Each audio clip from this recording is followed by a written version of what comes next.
Hi everybody, and welcome to another episode of Pathfinder First Edition, the Westmarch campaign.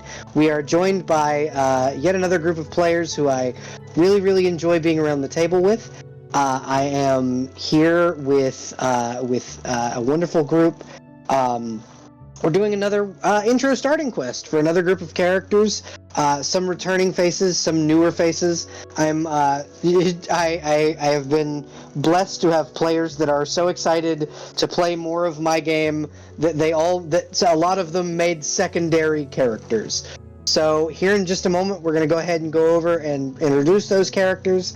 But just before we do that, I'm going to go ahead and remind everybody that these are house rules a lot of the time. When I don't find something fun, for example, the spiked chain has reach. No it doesn't. Yes it does. Fuck that. That's stupid. The spiked chain has reach. If you see a rule that's not being done the way its rules is written for Pathfinder, it's probably because I think it's dumb and I've made it better. And so I'm going to go ahead and also say that again, if you have anything to say, positive or negative, in the comments, go ahead and do so. And I'm going to go ahead and let my players go ahead and unmute everybody if you guys want to say hello. Hello, mush mush. Heyo. Hey.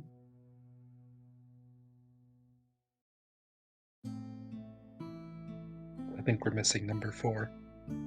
I believe so. Ruggs, are you there? I'm here. Okay, cool. Just double checking. Oh, Claire. Claire never unmuted. Okay.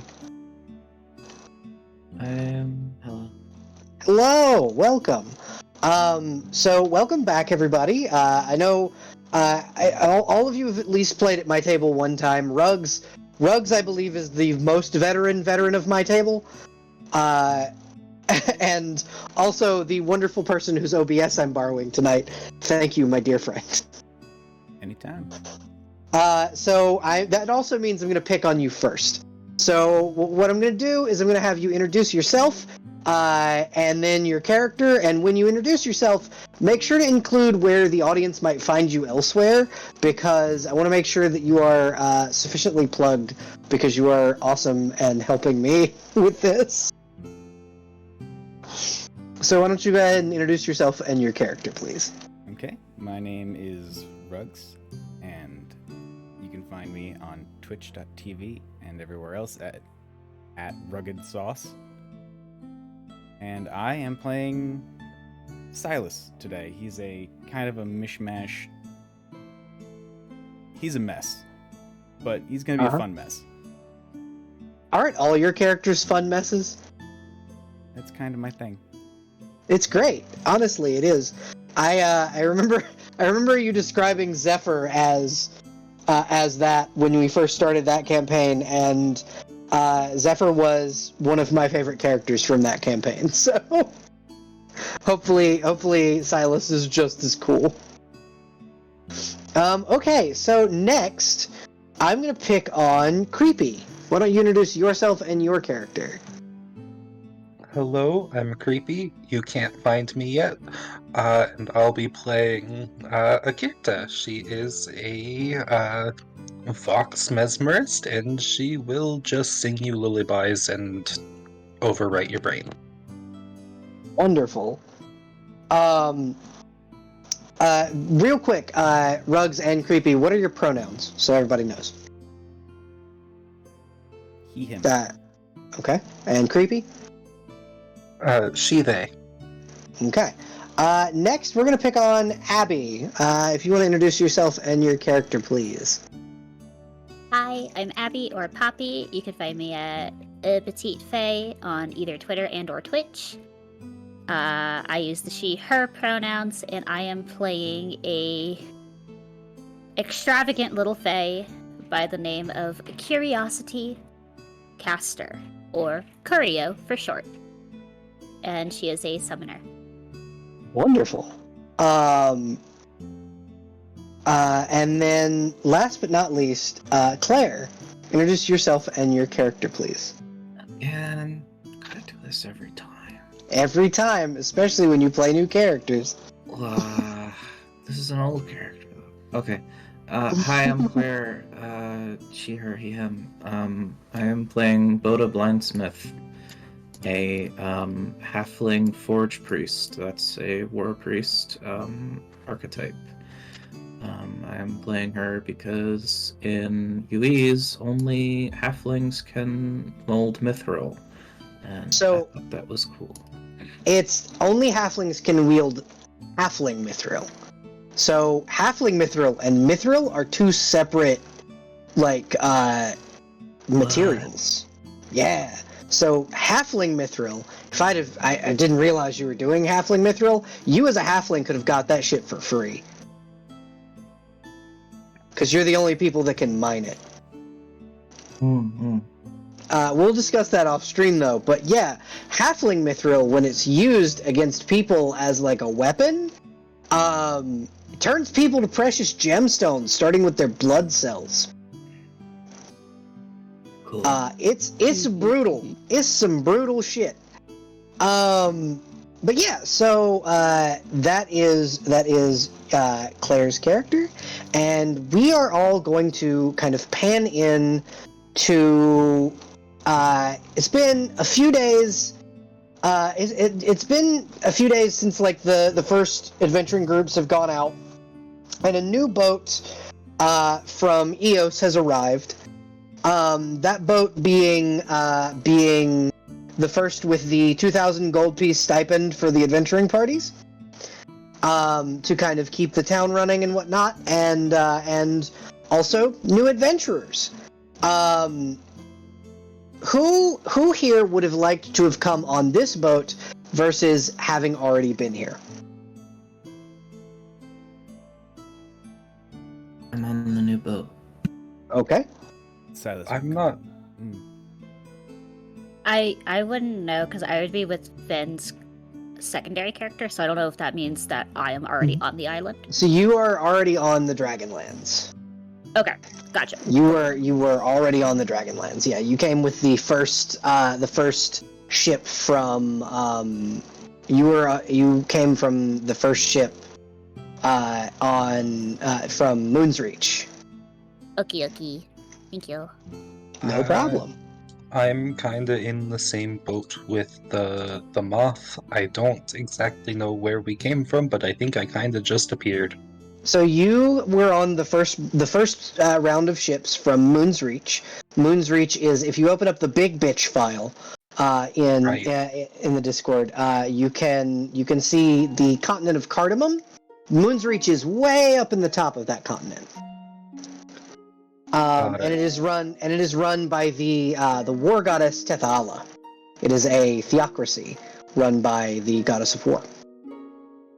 Interesting. So I ended up there somehow because of Dad, and now I am here. Yeah, exactly. And now you are here. And so each of you kind of are gathering kind of around where a lot of people seem to congregate, the Windy Winch Tavern, and its quest board. I'm gonna pick on each of you and ask you kind of where you are first thing in the morning. So we're gonna start with Ruggs. Where is Silas first thing this morning? Silas? It is about 7:30 a.m. Oh, he's gone for a run. He's, done his morning workout, and he's checking in with the fighter guild, making sure he's got all his equipment. If there's anything that can get for free, he's grabbing it. All right. So going into the Fighters Guild, and he looking for kind of free equipment. What he can get is a set of padded armor. He can get an armored kilt. He can get a short sword, a small wooden shield, and a backpack with hemp rope and a tent in it. And that's what you can get for free from the Fighters Guild. Nice. And so that's kind of the Fighters Guild is in the basement of the Windy Winch. It's just adventurers and other kind of townsfolk who want to kind of keep the town safe but don't want to work for the guard. That's what the Fighters Guild is. So you can kind of sign up there, and they sometimes put out quests but it's like go and slay X amount of rats or whatever, or go hunt down wolves to give the people like furs to sleep with and things. That's kind of the quests you'll get from the Fighters Guild. But other than that, from the Fighters Guild, you would be told that the guard captain, let me just double check what I named her. Lydia Ironhide, a catfolk woman, is looking for recruits to kind of bring in to the fold and go on an adventure for her to clear out the road to the governor's manor. The governor's manor having been overrun by some kind of evil that had killed most of his family, other than his granddaughter, Elise Masterson, who is the current bartender at the Windy Winch Tavern. And if you want to go, you would be going and doing that quest today if you had signed up. Oh, for sure. Alrighty, and I need to do as so many quests as I can to get as strong as I can. absolutely. So we're gonna go over to Creepy. Pronounce your character's name again. Akirta. Akirta. What is Akirta doing, and are you and Curio together currently?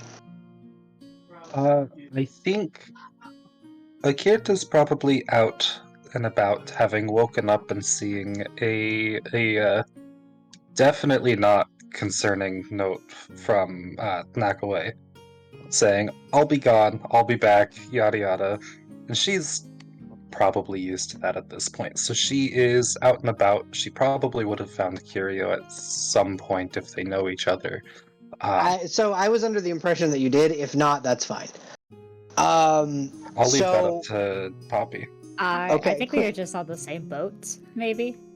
Okay, cool. We Sure. So probably you, passed each other because we were like, where did our roommates go? yeah, you know each other in passing. Yeah. So Kirta, you also notice a visible flare in the sunrise. A very what most people would just be like, "Oh, cool! It's like a sun. The sun's kind of flaring." You know this to be an angry flare. Ooh. Someone has made him angry. Oh no. You don't know who, or what, or why, but he's pissed. She immediately thinks of Nakaway. Just because that's kind of her initial thought is, what the fuck did Nakaway do now? She's going to go inside. She doesn't want to be outside when the sun god is angry. Wonderful. So she would, as she's kind of going into the Windy Winch, see Lydia Ironhide with the kind of putting up the quest and being like, "Oh, you going in for a drink?" I'm just checking out the board today. Oh, wonderful. You wouldn't be happen to be looking for some work, would you? I would love that if you have any. I do. So I need some folks to clear the road to the governor's manor, and if you can find me some willing folks, I know there's one or two that are willing. I know there's some folks coming on the next ship that should be here in like another hour or so. I know there's one guy inside by the name of Silas. He already signed up. He took one of the little tickets off the top of the bottom. But if you can get some other adventurers around, I would very much appreciate it. Oh, yes, of course, I can do that for you. No worries.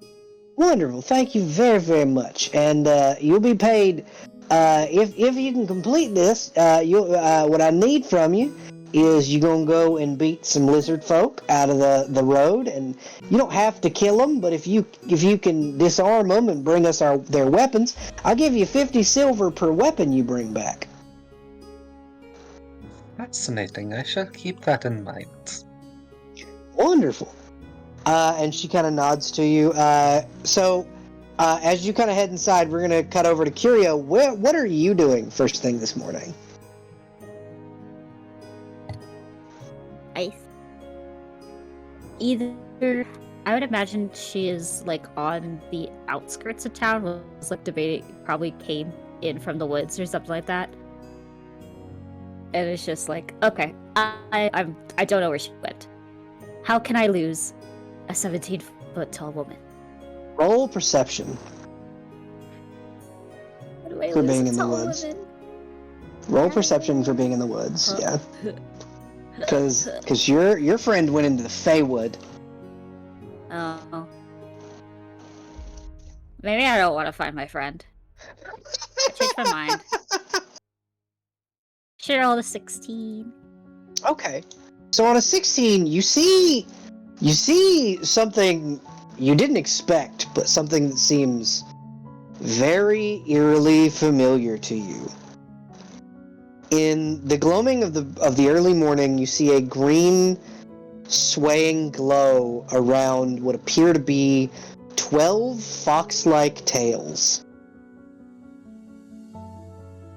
And a lantern hanging from a scythe, just walking through the brush of the forest.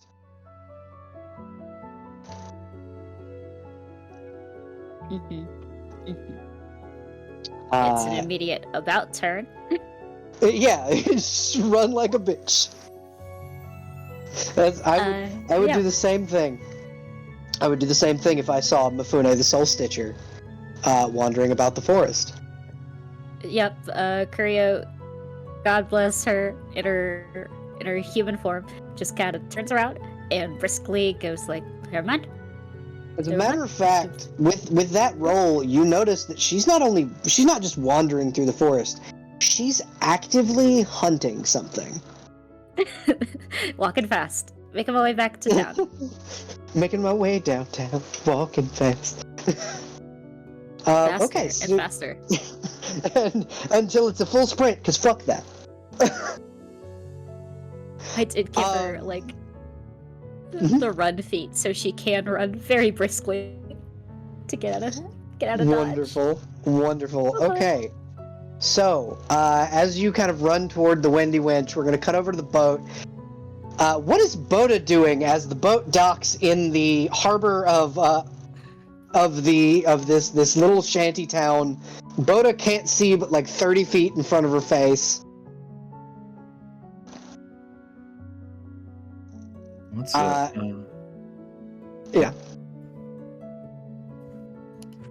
Was there Yeah, I was anything just else? yeah.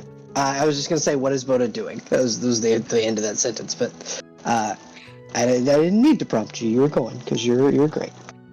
She's securing her handcart of tools, an anvil, and some like living accoutrements. Okay. And going down the gangplank.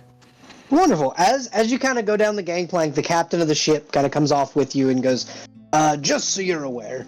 And he's another dwarven man. He came from Hammerholm, and he kind of goes, "Just so you're aware, just maybe to help you out because you got quite a lot of stuff. Any of the open houses," and he'll point, not realizing you can't fucking see. Any of the open houses in the southern ward of the city, most of them are empty, and they're up for grabs for absolutely free. If you need a different place to stay and you want something a little more homely that you don't have to set up yourself, the Wendy Winch Tavern is a silver piece a month. Thank you. I'll look into that while I'm setting up shop. I'll just ask around which ones are empty. Wonderful. You can't. And then he looks at you and realizes, right. Fuck. Yeah, her eyes are normally closed, and when she opens them, they're very grayed and cloudy. I forgot. I'm sorry. I have to start dismantling the boat. So you go right ahead and head on into the city. From what I hear, you can get some decent work out front of the Windy Wench. It's the I don't know if you can see it all, but when you kind of go into the middle of the city, it's the really big building in the north. Thank you, Captain. Is it policy to scuttle every ship that arrives here? Yes, because basically the reason we scuttle the ships is because we use them as building materials for the wall and the houses and things of that nature. Well, People who come here don't often leave. The idea is to colonize this place. We'll need to find this place in blessed stone. Agreed. From what I hear, there's at least one or two people looking to find a quarry out here. So it all depends on those people, whether or not the quarry is found in mind. Well, I'll speak to them shortly. Thank you for the journey, and I wish you luck on your temporary shore leave. Thank you. I wish you luck in surviving. May Priscilla watch over you, and may the gods watch over us all. And he'll kind of go toward dismantling his ship. It didn't come here to die. Waste of time. Okay, so where does Boda head at that point? I think she will head to the wench, because she is first wants to get a lay of the land. Probably a good place would be to ask at the public house and sort of find a building that would be suitable to set up a forge in. Wonderful. So kind of going through the middle of the city, Boda would hear, "Oh, that's a nice looking anvil you got there." Dwarven voice from kind of her right would kind of come up as a woman would kind of almost recognition. Boda, is that you? Boda would recognize this voice to be Estelle Remington from her college days. Miss Remington, or is it Mrs. now? It's Mrs. I married the clunker head of a Goliath that I was with, Gustav. Well, bless you both. Thank you. You looking to set up shop? Aye. I see. I'll have a bit of competition then. Yes, I came here with the intention of working on my own. As soon as I reached Journeyman, I didn't want to hear anything more from Masters. That's completely fucking understandable. I did the same thing. I have a second part of my shop's not used. I'm a gunsmith. I don't make traditional weapons most of the time. And Gustav gave up smithing when he realized he could be he's the head of the Fighters Guild, so he doesn't really do much smithing. So I've got an entire smithy side with no anvil and no one to work the forge. True that knocking heads can be more fun than knocking steel. And I won't boss you around. I have no qualm about you doing your business, me doing mine, and our gold doesn't touch. I appreciate it. Perhaps we might even cooperate at some point. Absolutely. I got a weird one ask me about. She'll clasp your forearm and shake it, and go. I got a weird one. Drunkard came in a few days ago asking me to fix what was basically a hunk of junk. My nephew could have built. It was a gun that barely functioned. And then I had a rat folk come in, and she had this beautiful piece of work. And I got to work on both of those, and so there's need for traditional steel here. From what I hear, since we don't have a quarry, the guard captain is asking for people at the Windy Wench, and she's looking for people to go and claim the weapons of the lizard folk out in the wilds, so that we can so that they can melt down the items and kind of bring those to bear, so to speak, and use them to forge new weapons in the town for the guard. So that might be good work for you. Delightful. I was about to ask where to source materials. Also, they let drunkards fire guns. Won't the black powder ignite their addled blood? Listen, I said the same thing, and it's just, from what I understand, he's got some issues he's working through. We're hoping he gets better. If you see Brack, he's a tall human gentleman. Kind of, just excuse him if he's a little stumbly. As long as he stays out of my way, I suppose. Also, usually I hear people working through things with a gun have a tragic ending. From what I understand, it's less he's working through it with the gun, and more he's working through it with the help of some friends. Well, that's preferable. So, if I'm gonna go back to what I was doing, it was exciting to see an old friend. Also, I invented a new type of pistol. I know you can't see it, but would you like to hold it? Oh, yes. And she'll pull this handgun out and put it in your hand, and it is a break action six chamber revolver. You just keep adding barrels on. No, so there's only one barrel, but there's a chamber to it, and the chamber turns and fires in turn. It's a rounding mechanism. That's delightful. Yes, and I don't even have to load it from the front or use powder. What I do is I make these cartridges, and I can open this little, and she'll kind of guide your hand to open the lever that opens the brake. And she goes, I open it like this, and then you load the cartridges into the cylinder, and then close it, and then you cock back the hammer, and she'll fire into the woods. And, yeah, it does that.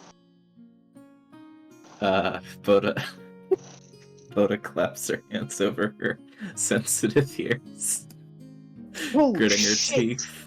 I am so sorry. I should have Well, thank cast you silence for the- on the gun.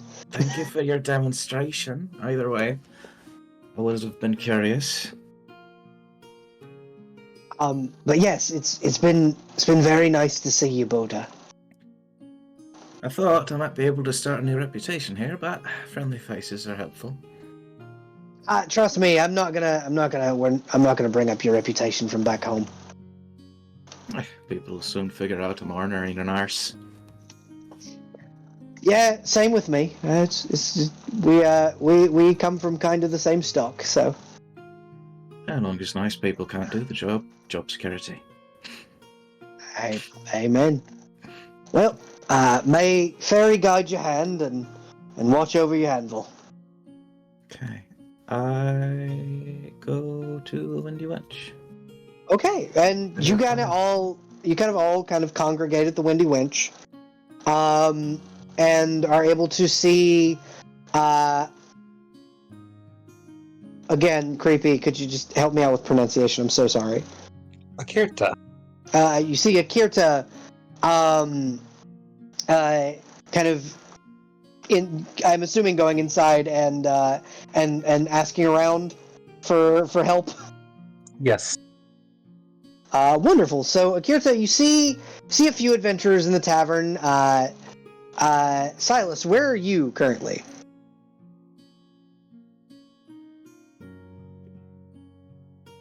Probably having a drink. Okay. So you see a. Let me grab your character art so I can give you. Actually, would you like to describe yourself? Silas is a half-elf. He's got the pointy ears, but looking very, very human in the face. he's not, he's very average looking. He wants to grow a beard, but it's just like it's barely stubble and it's not even coming in right. He's got big mane of brown hair, and he's fucking fit.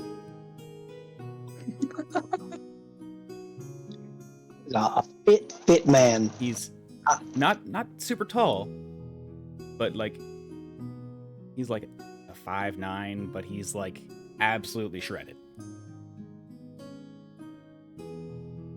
Yeah, so you see him, clearly an adventurer.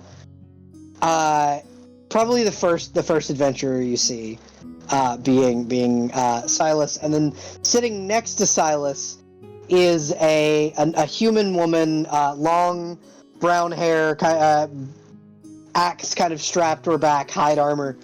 So, Sai, you think you're anybody else is going to sign up for that quest you picked? I hope so. This is the lieutenant of the Fighters Guild. Her name is Mira. Mira Windshaven. I certainly hope so. I don't think I can take all of them by myself. So I don't know. I don't know. You're scrappy. You're scrappy. Saw the and she'll kind of give like a gesture back to Akirta. Saw the guard captain talking to that one. You might want to see what they're doing. Yep. Okay. I suppose this has to get done today. Might as well get to it. So I was gonna pound his drink and leave Mira with the tab. If your quest goes well, you're paying me back for this. Oh yeah, sure, absolutely. Lying little bastard. she'll pay the tab. And I guess I'll make my way over to Kirta. Okay, so Akirta, you do see the half-elven man approaching you. Okay. She will smile brightly. Hello.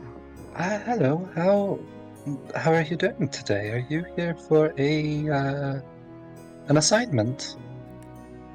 As she speaks, you feel your mind go a little bit foggy, and like her.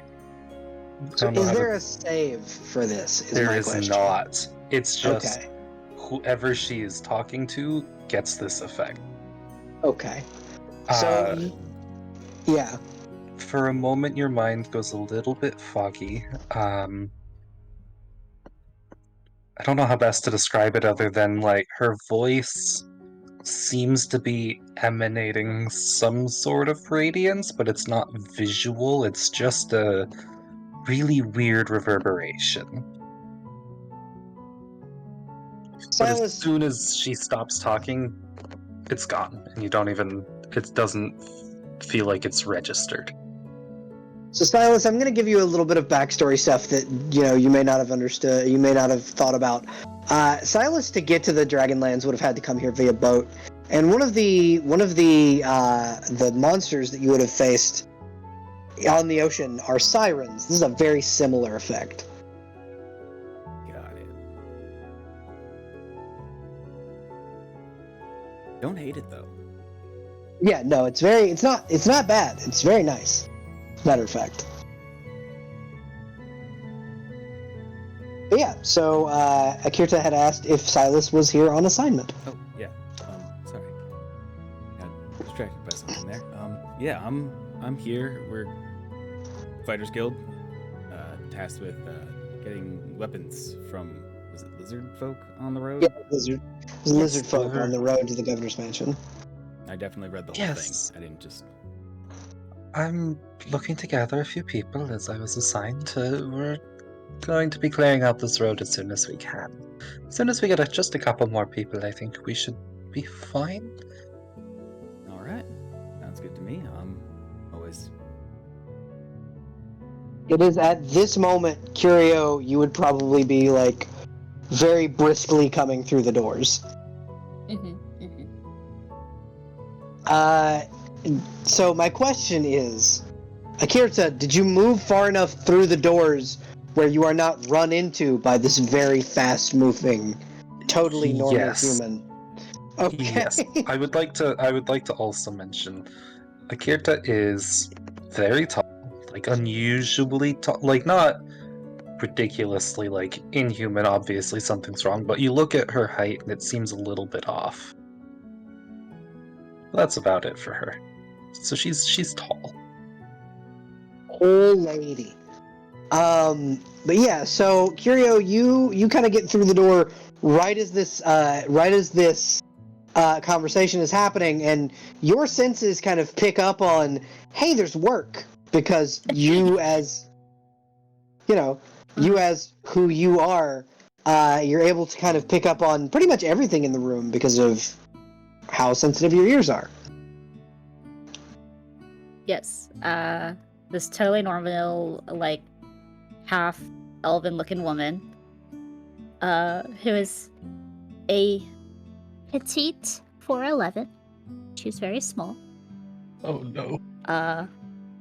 Absolutely does not crash into people. But it's more of like, cartoon skittering or like feet hitting the ground when she hears the sign of work and the possibility to get out of town very quickly and away from those woods.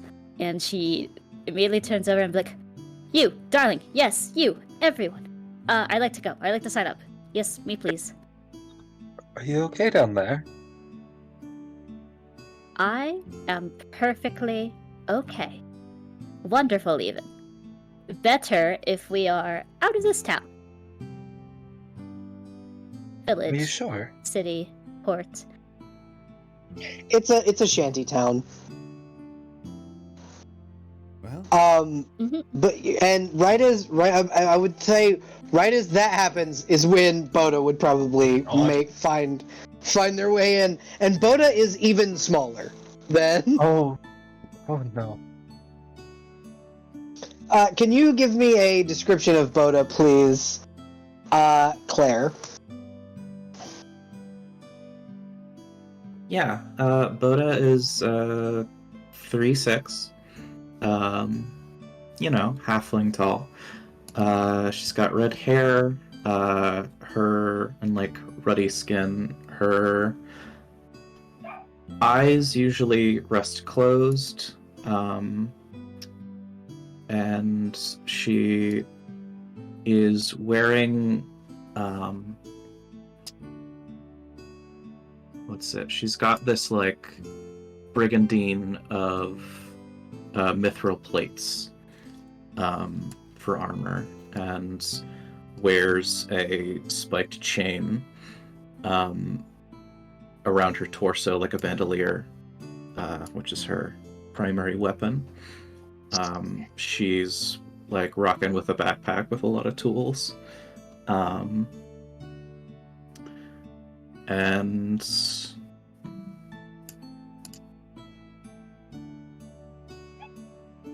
I guess about it. I can't think of anything else.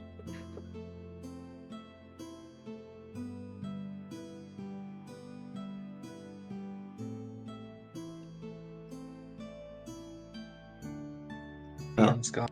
We riot.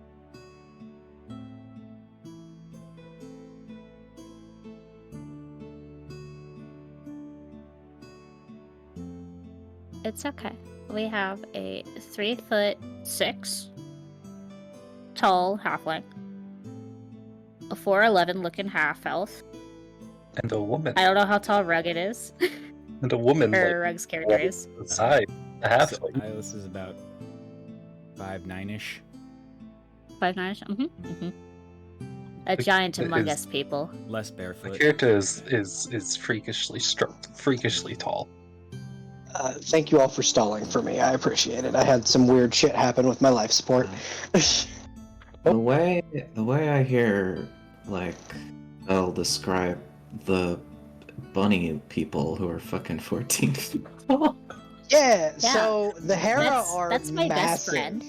The Hera are massive people. It's really odd to be medium sized, I think, What size? How for tall is most Brack? people. How tall is Brack? Are you Brock specifically? Brock would Brock. be Brock is I think the only normal ass human. And he is an average size for a human, 6'1", 6'2". What? In my world, 6'1", 6'2" is average. I thought Brock was a halfling.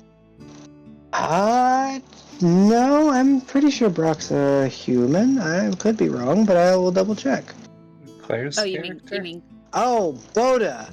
You mean Boda. I'm bad Brock at names. Brock is another character from another group. Oops. How tall okay. is Boda? Boda's 3'6". Okay, because I'm making a height chart. Because I think the tallest among all of the player characters from all of the groups is Veni's character Karame, who is Exactly. like, How did I lose her? How do I Yeah. lose a giant woman? yeah, how do you lose a giant woman? A giant woman. We're supposed to be undercovered, and I lost her already. But yeah, so yeah, they are in fact very, very large.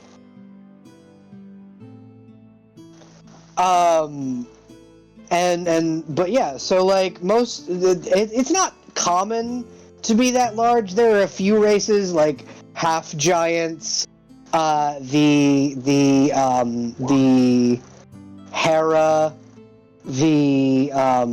there's a version like they're snake folk who are like Lamia, who are like from tail to tip 17 feet long, normally stand at around 11 feet tall. But like most races are medium to small size. Oh, and the aquatic elves are like 17 feet tall, but that's because they're underwater a lot of the time and their bone structure had to evolve to survive in the depths of the ocean. Okay, and then we had Silas was the last one? Yes, Silas, the half-elf. How tall are you again, Ruggs? How tall is your character? 5'9" in all his armor. Okay. 5'9" with the platform boots. You know, when you goodness. suit Okay. up, you gotta make yourself look imposing. So maybe there's some lifts in the boots. Yeah, it's like even Alucard from Castlevania needed the secret shoes to be a little taller. It's okay.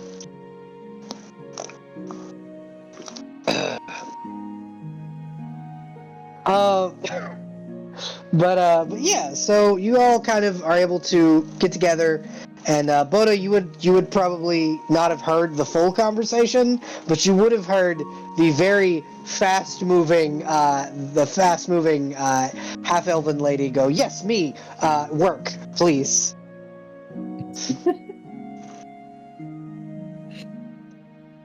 I think she waits for look at that baby. Fucking toddler sized. Oh my god. Tiny. Small. What's it? I think Boda waits for a break in the chatter to raise her voice and ask, "Pardon, I'm new here. Is there anyone who can give me a lay of the land?" Hello.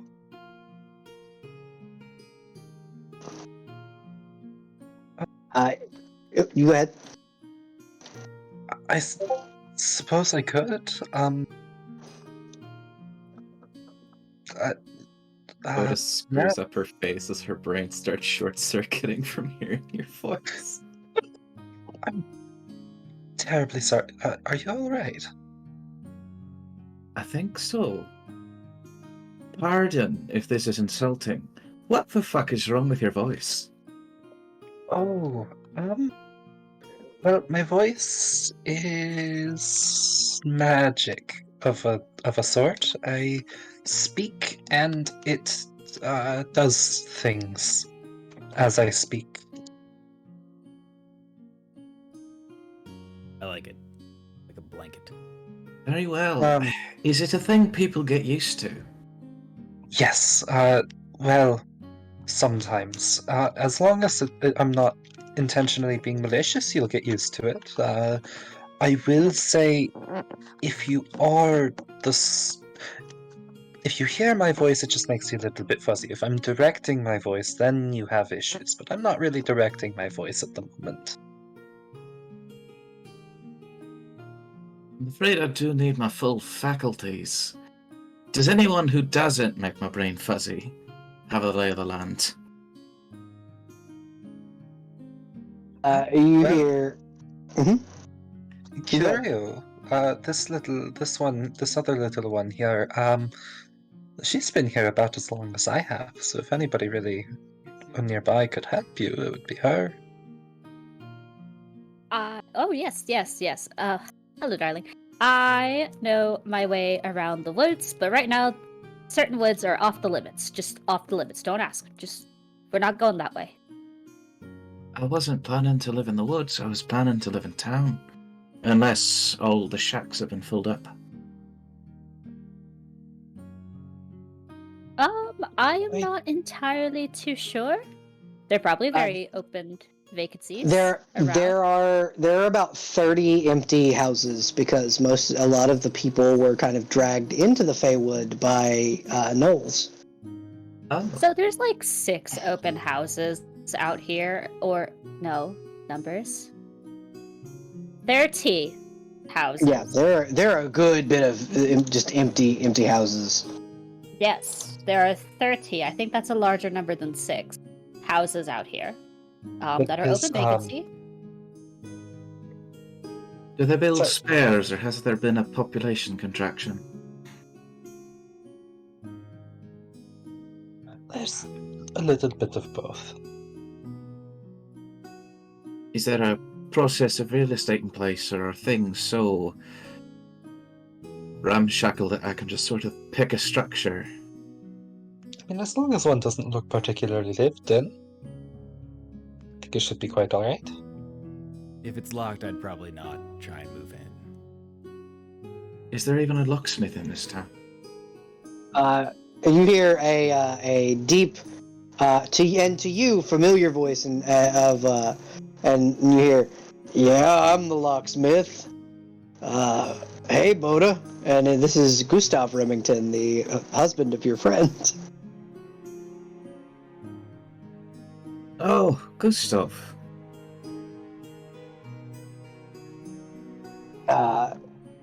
You looking for a locksmith, or you looking for a house? What you looking for? What can I do for you? Well, both, to be honest. I do plan to keep things of some worth in my house. Well, I can get you a lock, and I can move your shit into one of the empty buildings. You seen the missus yet? I have. She told me about your new calling. Yeah.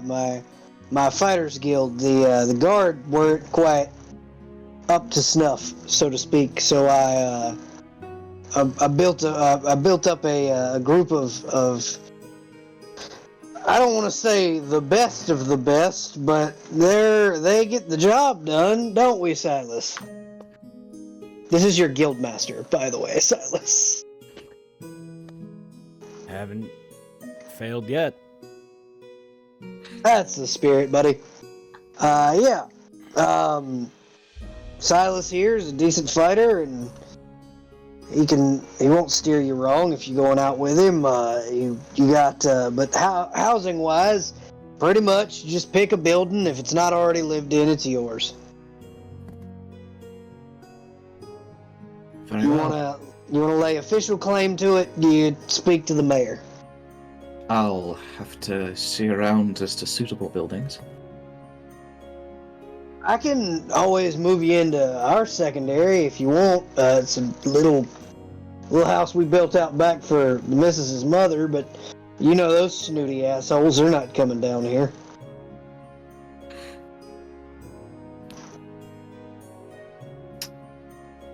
Is it seemly to have another blacksmith in your backyard? I mean, I'm not doing the smithing anymore, and Estelle seems to be focused on her firearms, so yeah, kinda. Somebody's got to run the forge. Well, I can trust you as neighbors. Yeah. Suppose I'll begin moving my things over there if you'll guide me. Well, I can definitely guide you over. Or I can. The other option is I can go ahead and do it for you,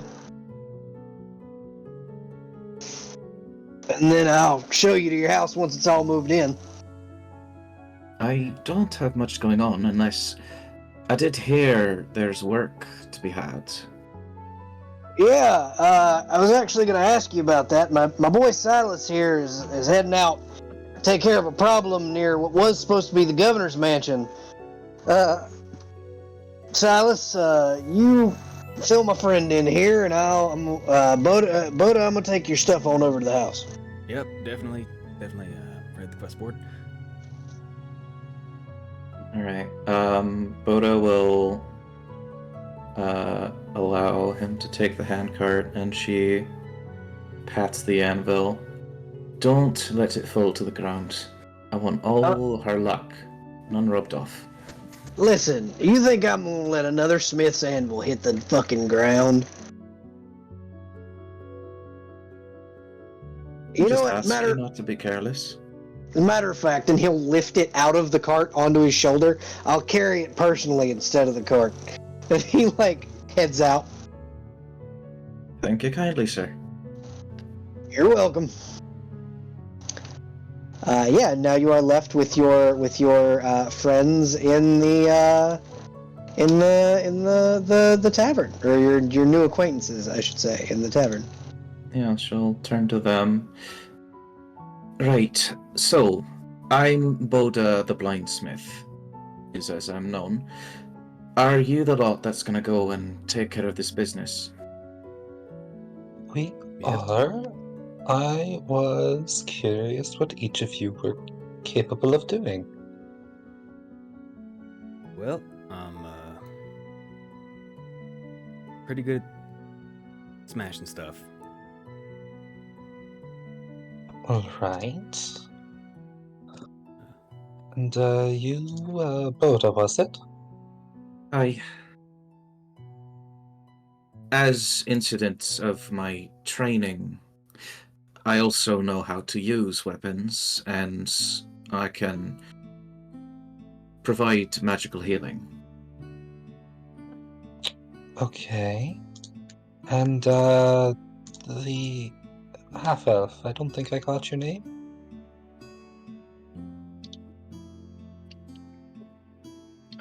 Curio, I was about to say. Yeah. She beams a smile and goes, Curiosity, or Curio Caster. Pleasure to meet you. I am more of a shoot with a bow and have my little friend do most of the tearing. Your He's currently little asleep right now. friend. He's sleeping. Okay. And also probably not good to bring him out here around flammable objects. Alright. And she will... Lagerta will, first look at, Silas. Whisper just a little bit of words in his ear, nothing super legible. Bend down further and do the same to Curio, and finally to Boda. And that will be me implanting a single trick within each of them for my mesmerist abilities. Okay. Would you like to explain what that does? Yes, so I am able to, I can implant a number of tricks equal to half my mesmerist levels, minimum 1, plus charisma bonus, so I can implant 1 on each of you. And depending on the trick I implant, I can trigger it as a free action, as I see fit. And for each of you, for Silas, I have put in Mesmeric Mirror.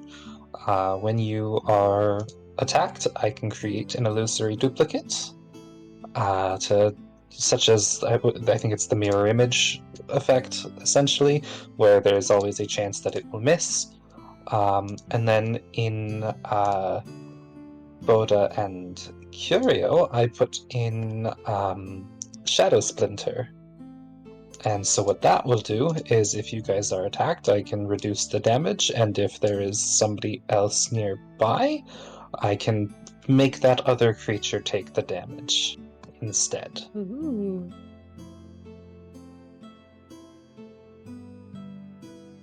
Wonderful. And so, yeah, you guys kind of feel like a tingle down the spine as you begin to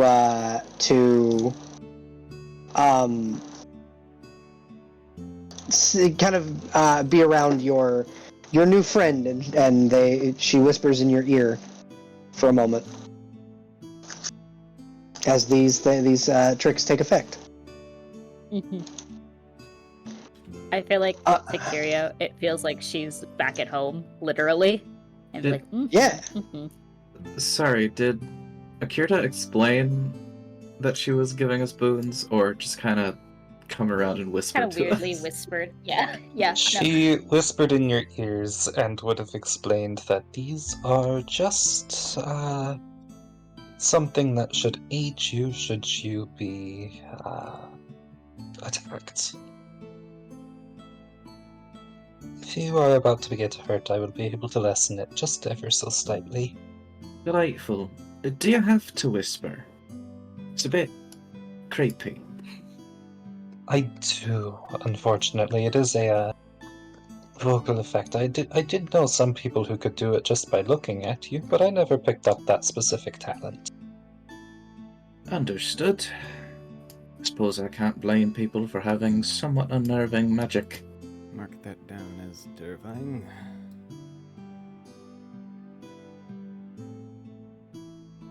Okay, so each of you kind of getting prepared and ready to go.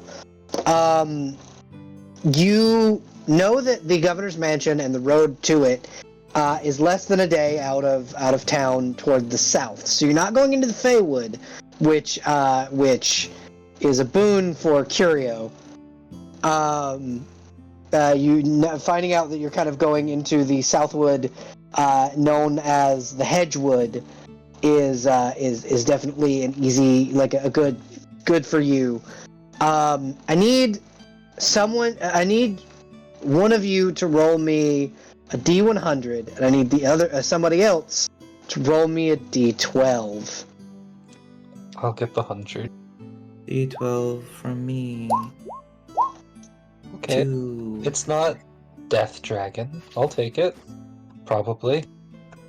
Okay, so if you'll direct yourselves over to the Roll20, you each appear on the road, moving kind of as a unit. You're each kind of going through the wood. Roll me a perception check, all of you. Oh shit. 13. 19. Okay.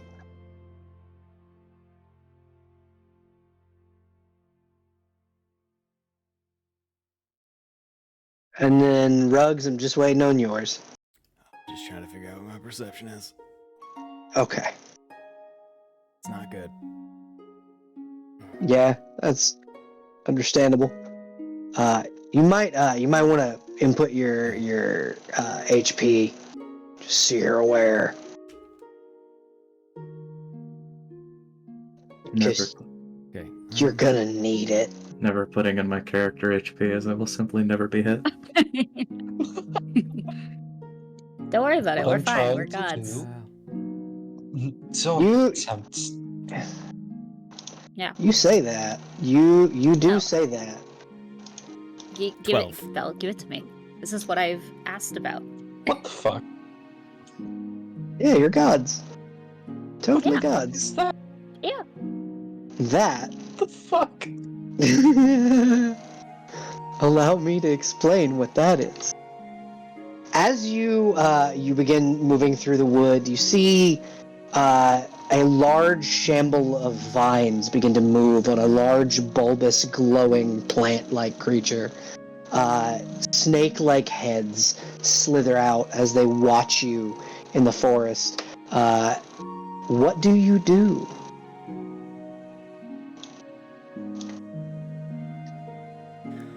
I don't see shit, I imagine. Yeah, no, actually, it would be Curio that sees this monster first.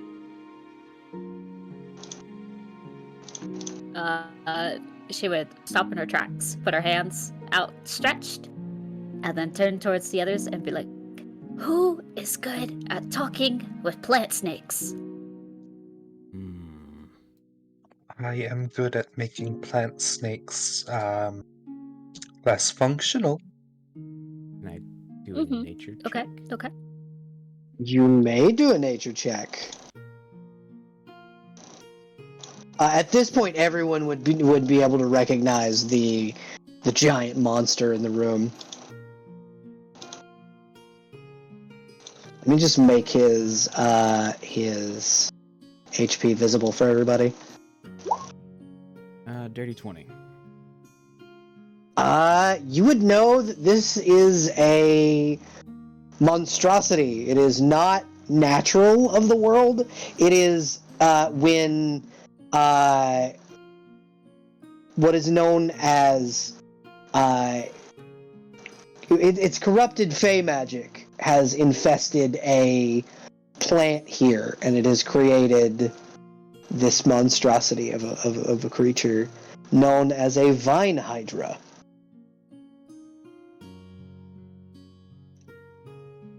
Interesting. You also know Gross. that they are very slow moving.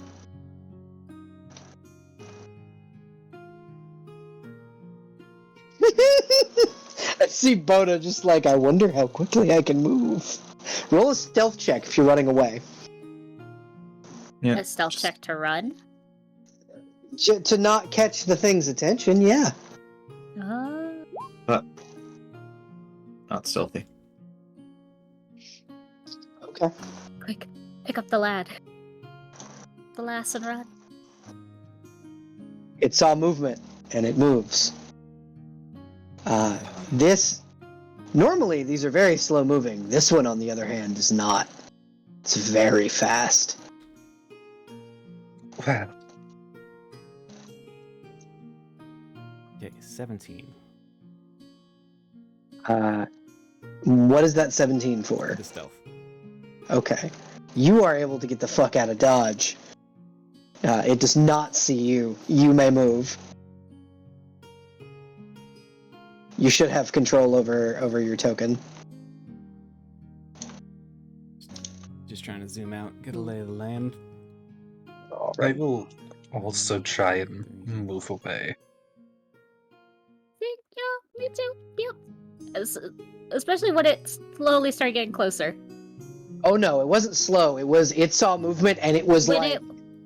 when it briskly started coming towards us, it's Yeah. the immediate like scared cat also scare The away. way this thing moves is it drags itself along the ground using its heads. Interesting. Interesting. Everyone but Boda was able to pass the stealth check. Just the blind one, like, what's going on, everybody? What's happening? No, she Oh. heard it and decided to move out of its way. Yeah. But yeah, it just kind of looks around and goes, What? Do any of you speak Draconic? No. No. No.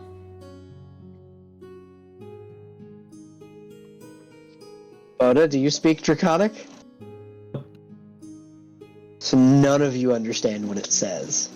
As it begins hissing and snarling and all. It sounds like a language. You just can't quite understand what it's saying. And it takes a moment and looks around, doesn't see anything. And Boda, you recognize the non-recognition. This thing's fucking blind. Oh yeah, you can't fucking see. Never mind. Yeah, I didn't pick my languages. I don't know how relevant Draconic would be to like. I mean, a her lot background. she grew up in Hammerholm, right? Sure. Yeah. There are a lot of Draken in Hammerholm because they had to relocate from the Dragonlands when monsters like this started coming around.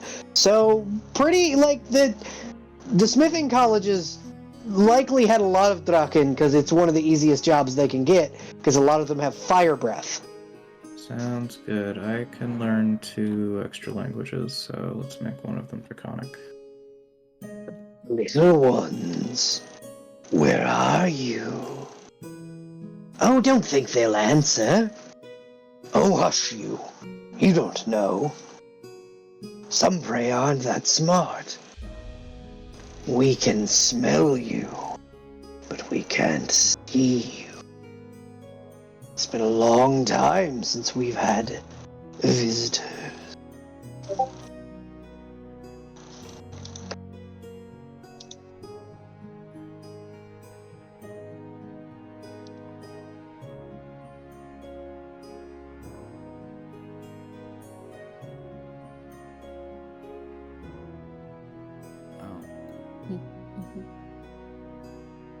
I'm going to... Does anybody have like a look of recognition when this thing starts hissing? Just Boda. Okay, I'm gonna shoot Boda a message. Okay.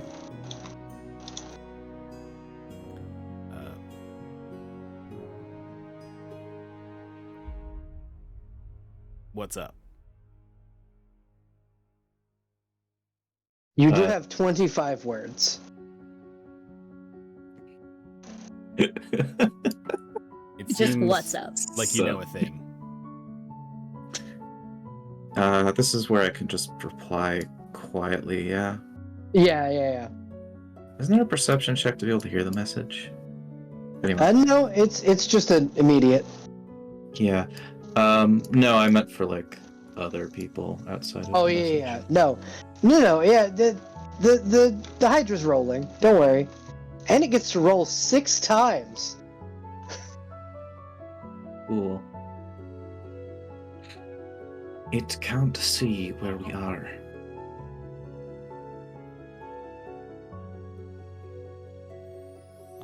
So, as will very slowly nod his head. I can hear you.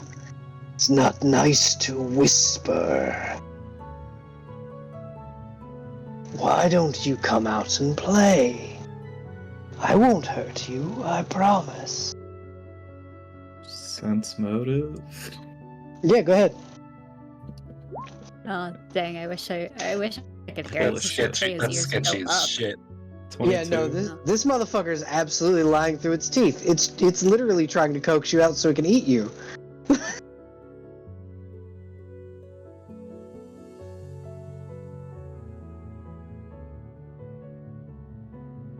Okay.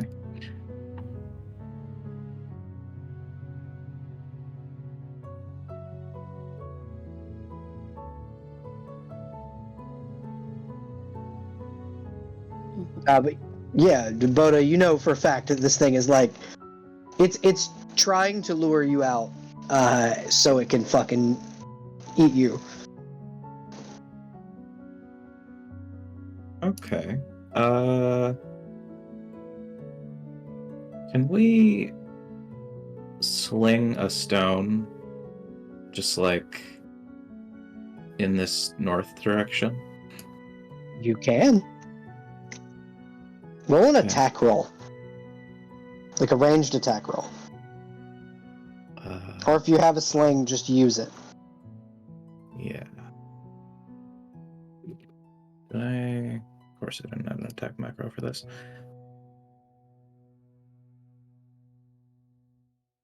I will just roll.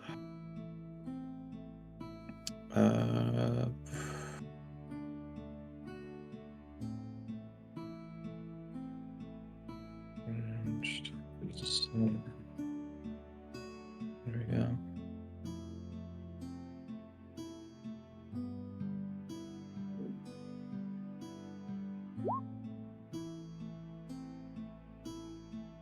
Waiting for it to come through on my end.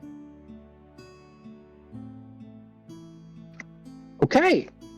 Let me check something quickly, and then we shall see. We shall see what this does.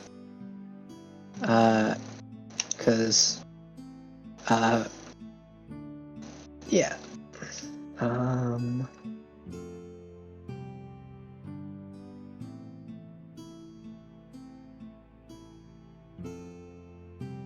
Faded monsters. Character sheets. Okay. So you are able to hit. You're able to hit a tree. Like trunk. A heavy thunk coming from the direction of the northern side of the wood, and the Hydra will get her that way, and go, I heard you. I love the chase. And it will begin heading northward, up and out of the area you're in. Yeah. Boda has saved you all. The quietest sigh of relief. Don't worry. It's all going according to plan. Yes. Roll 20. Please let me use my sheet. Maybe. I had the same idea, but he was kind of looking at me. Pretty please. I would have burned. I would start burning the woods. I would have committed arson. I would have started singing, and that's it. There's so many bad things that can happen to you out in these woods. Why okay. exactly are we speaking about what we would do when we could start moving in the different direction? So you would have been given the impression that the area you need to go to. Give me 1 second. My computer's being a smidge slow. Mm-hmm. The area you would have needed to go to is the opposite edge of the fork from where the monster went. So you are able to head up and to the left over this direction toward the next destination. Lovely.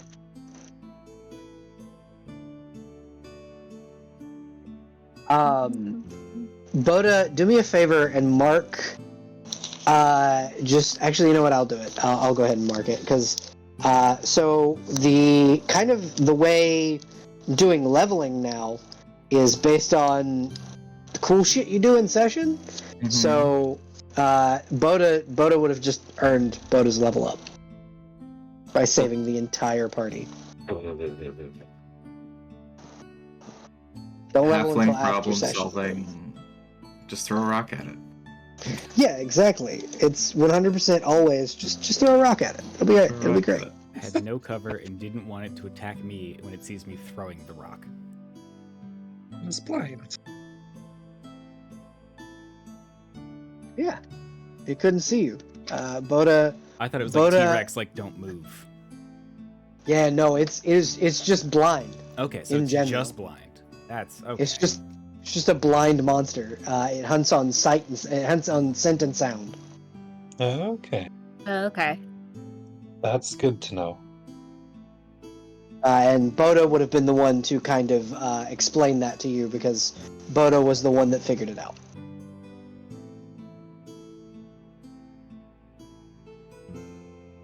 Go team. All right. Okay, so give me 1 second while my fucking computer decides if it's gonna work for me or not. But yeah, so you guys are able to kind of make your way. It's about midday, and the sun is beginning.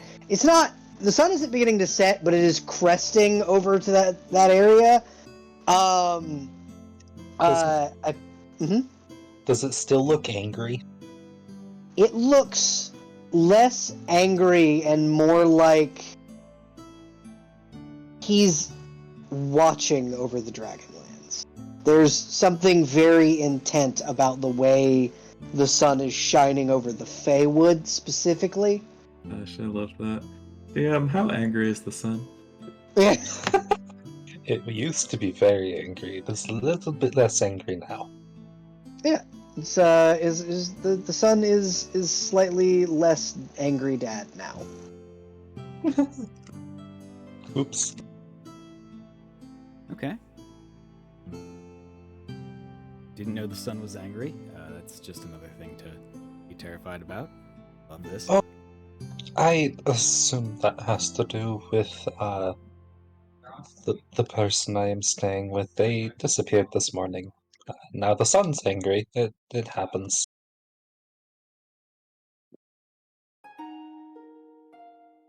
Who is the sun god again?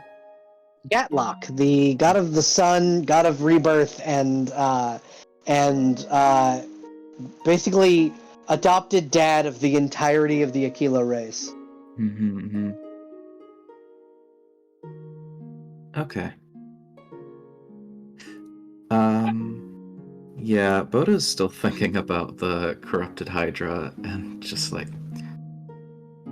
So, Dragonlands, yes, full of great, towering, terrifying beasts. But I had hoped that one wouldn't be so close to Wreckford, as that if someone was banging pots and pans together, the entire place would be killed.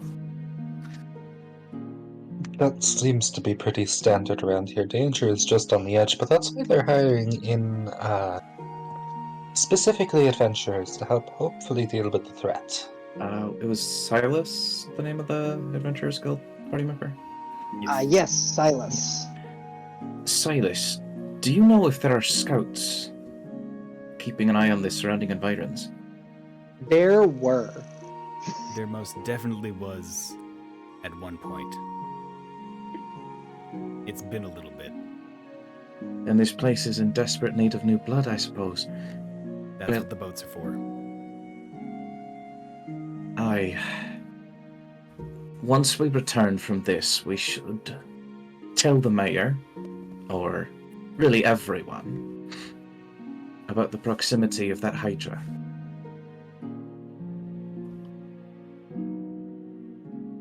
Yeah. My on the report. my computer is like being very, very slow. Okay. Cool. But yeah, so you guys head through the woods and come to a clearing. I'll be able to move you over on the Roll20 here in a moment, but I'm gonna ask each of you to roll me a quick perception check. As you enter this large, seemingly evergreen clearing, there's the smell of a campfire and a good bit of air, like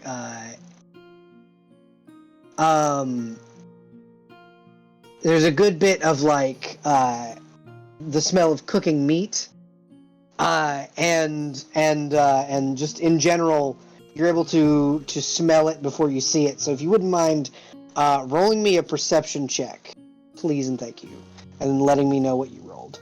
16. 14. 6.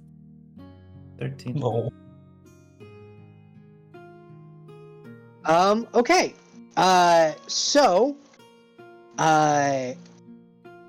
each of you are able to tell before, or like you can see it before everybody, but Curio, you see a grouping of lizard folk surrounding what appears to be the road to the governor's mansion, and you see two of them have bows drawn and like trained on the area directed toward where the governor's mansion would be. Two heavily armored lizard folk stand in the front with like these axes made of like tortoise shell and shields made of the same material. And then just behind them is a shaman who is slowly beginning to cast a spell of some kind. And you see in front of them, in a V pattern, are three skeletal warriors, each in chain, broken, like rusted scimitars in their hands, shields, two like shambling corpses, like they're kind of like missing limbs. They've got like jaws missing, but they're moving slowly toward these lizard folk. And then behind them is a man, a half decayed man in ornate noble garb with a stock on kind of stuck into the ground, his hand resting on the stock, and he goes, even in death I don't get paid enough for this bullshit. Give them my minions. We'll deal with these soon. And that is kind of what you see as there are seemingly undead pouring from the governor's mansion. The quest board had actually, if you had read the actual pamphlet that kind of got nailed up, it would have explained that the lizard folk had been guarding something. They just couldn't tell what because the scouts died.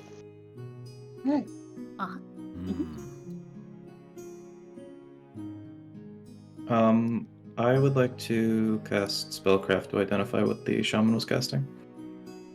Alrighty, go ahead and roll for me and let me know what you rolled. Okay, 13. He appears to be casting Fireball. Cool. Ooh. Interesting.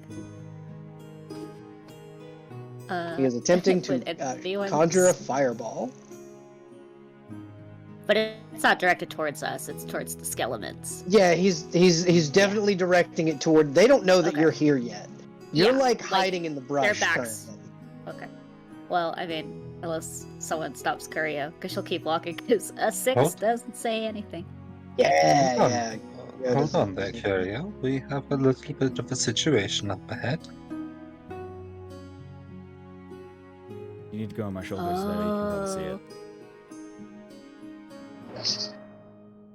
Just gotta do a little hop. Like, just hop over both of your shoulders and be like, oh, I see. Gotcha.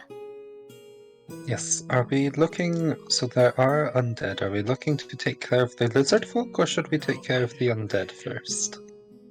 Well, I think when I find my friend, I think we're supposed to go there anyway, so getting rid of them all at once would be beneficial for me and my friend. Is that something we can do at the moment? Maybe if we let that shaman Then duke waste it out a his little bit? spell slots on the undead. So you'd be able to,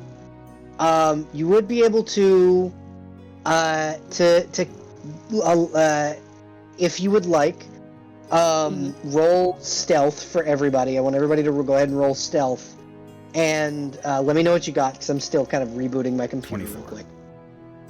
Fantastic, Does you are guidance fucking hidden. apply I'll to just the- roll 20. my Dirty 20. -1 stealth. That's probably 12. less Okay, than a 24. I haven't fully fixed my sheet yet. Belle, are undead abomination in UEs?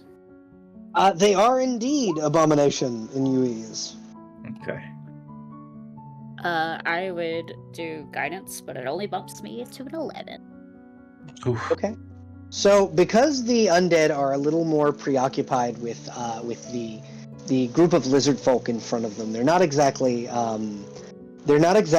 focused on you and your group. So, an 11 is enough. It's just like exactly enough to be able to hide from the undead. And you, so what I want each of you to tell me what you're I want you to tell me what you want to do in this situation, and I will tell you what to roll to do it, and I will tell you whether or not it is successful.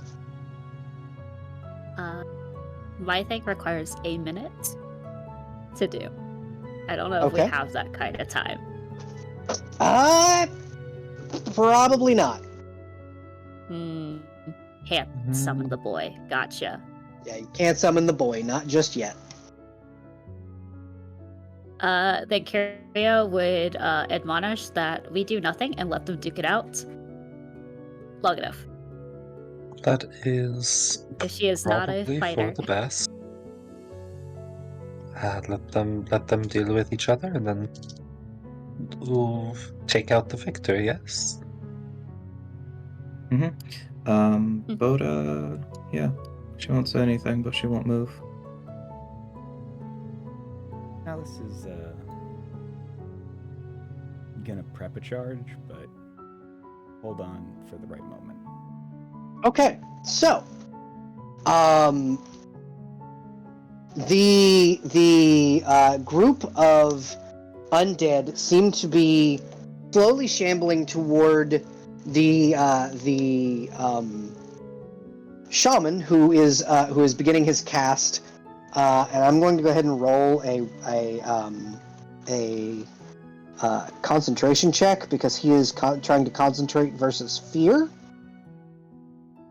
Because this one of the things that this shaman is one of his like flaws that he has is he is terrified of undead. Excuse me. Bless you. Bless you. Bless. You just sneeze. Yeah. Like, I will fight so motherfucking hard.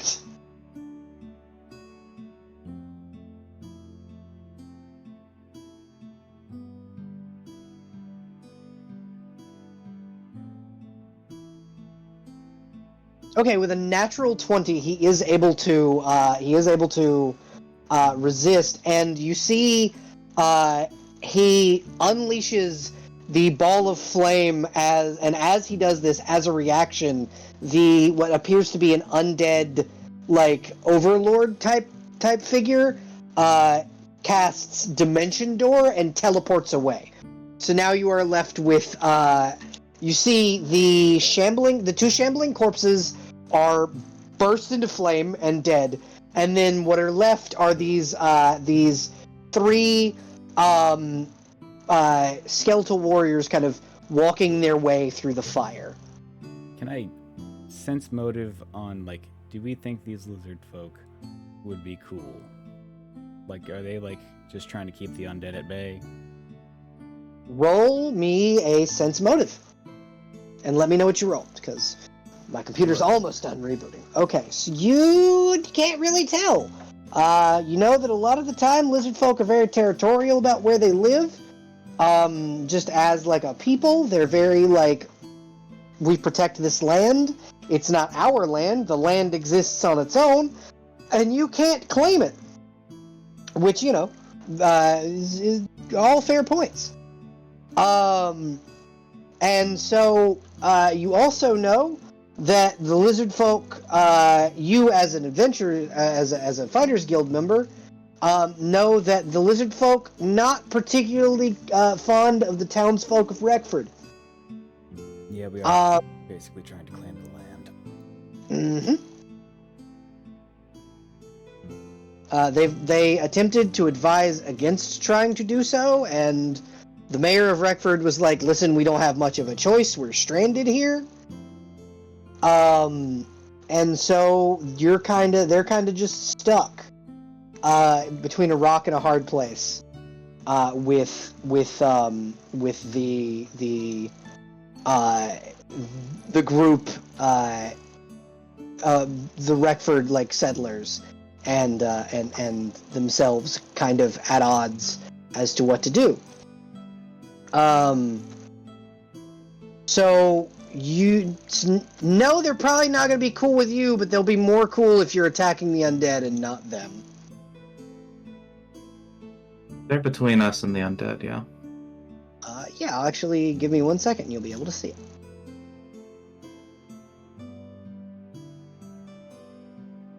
Feels dishonorable, just...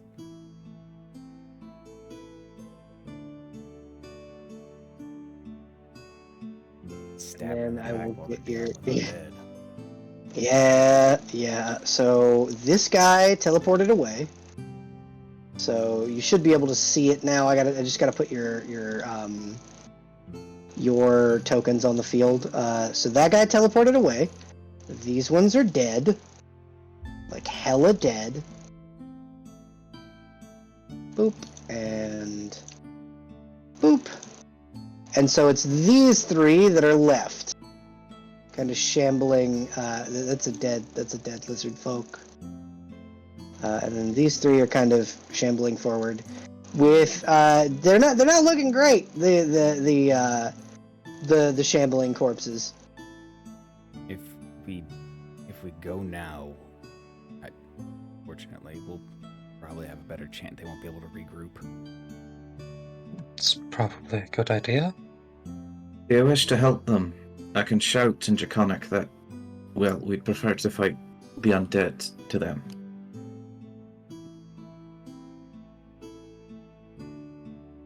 I would prefer that, but we're also here to get their weapons, and I don't think they'll give those up.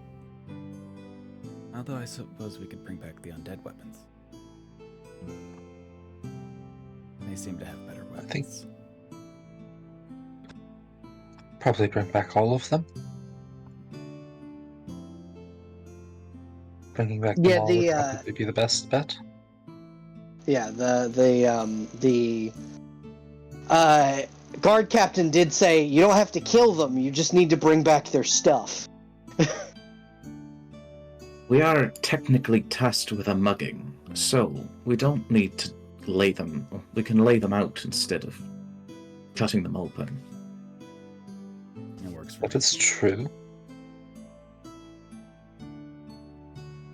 I do not have control of Boda's token. I now do. making that happen now. I am Yeah. trying to Thank you. find inventory. It would be an additional. Or I think that's the thing it I is. did not put on my armor. Ah, okay. Yeah, that'd do it.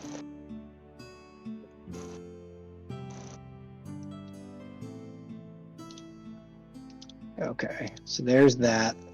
I just gave you a suit of padded, right? Perhaps. Probably bought something a little heftier, but Yeah, that was just what you got at the Fighters Guild. yeah. Was the padded armor. Mm-hmm. I'm gonna say I bought some chainmail. I was Okay, planning on doing this beforehand, but setting up the stream. that's okay. I appreciate you for letting me know what you had bought.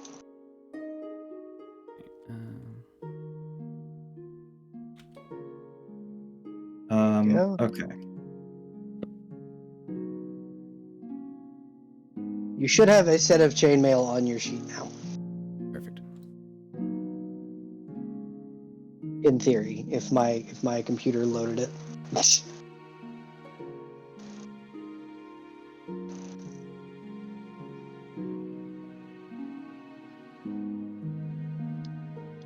Awesome. Yeah, now you have a set of chainmail on your sheet. But yeah, so yeah, you have these three shambling corpses, and to your knowledge, the zombie lord is gone. Mm-hmm. That's good. Boda is going to cast Shield on herself. Okay. And act first, since we're at a standstill. Move out here.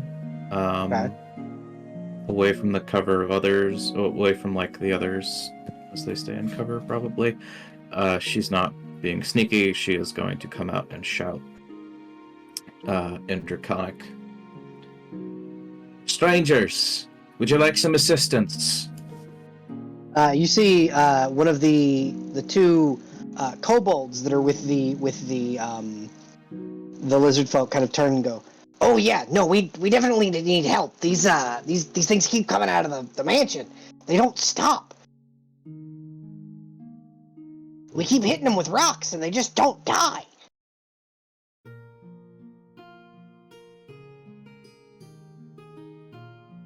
All right. It's this little guy I will right here who charge. said that. Yeah. Let's do initiative. All right, yeah. Everybody, roll initiative for me, if you wouldn't mind. Sure. We don't track and roll 20. No, I typically track it separately myself. Okay. By myself. Okay. 18. 9. 22. Better than my 7. Oh, can't do a lot since I don't have my idol on. Oh well. You got 3, 4 spells. That all help my Eidolon? Yeah. Ah, I see. Yeah. Do you need a knife? I have a Do you bow. want a... Okay. You want a knife? What have you got? A knife! No! And then double check what. Okay, so I could summon a creature thing.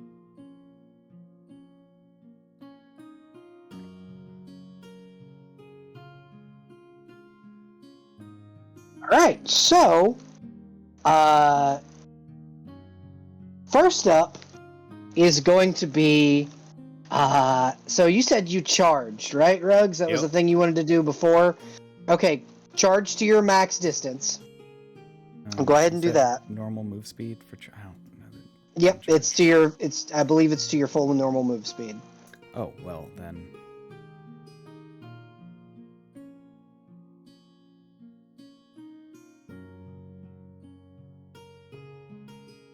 Okay, as you get right there, you are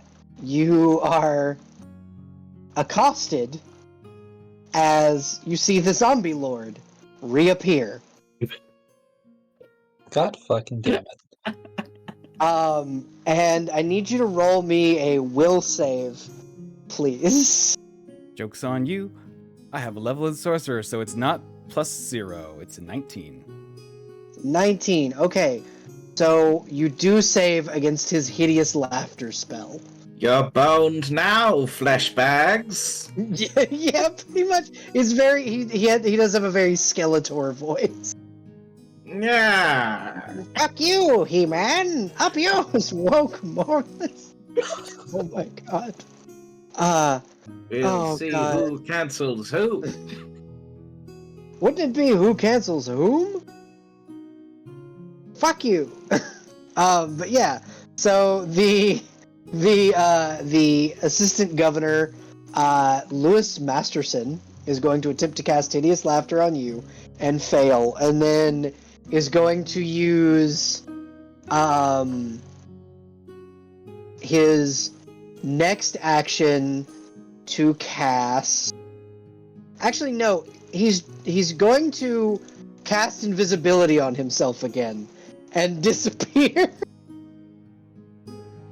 And that will be his turn. Every time I open a sheet. Why is my move speed 20?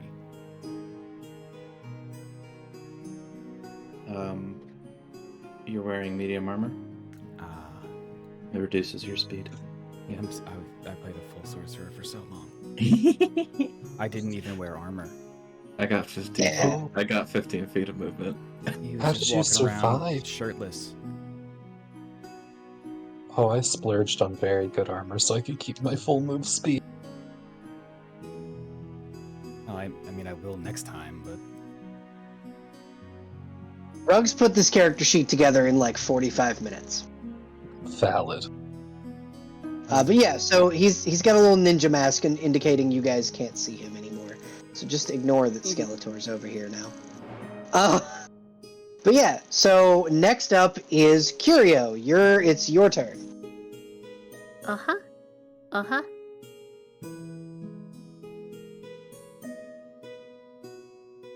I am looking at my options. Okay. You got 3 shambling corpses, 3 skeletal warriors, 5 lizard folk and or kobolds, and then somewhere on the battlefield, you have no idea where he is, Skeletor. Okay.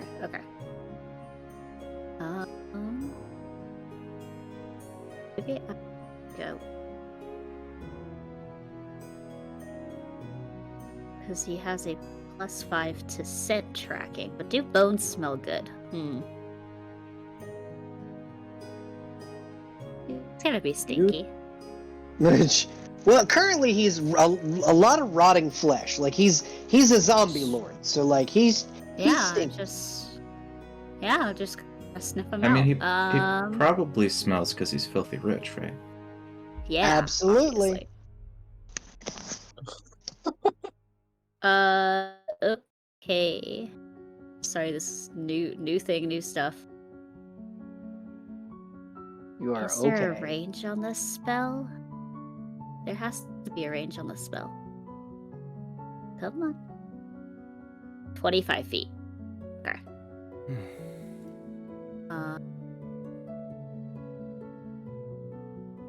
Curio will go around here.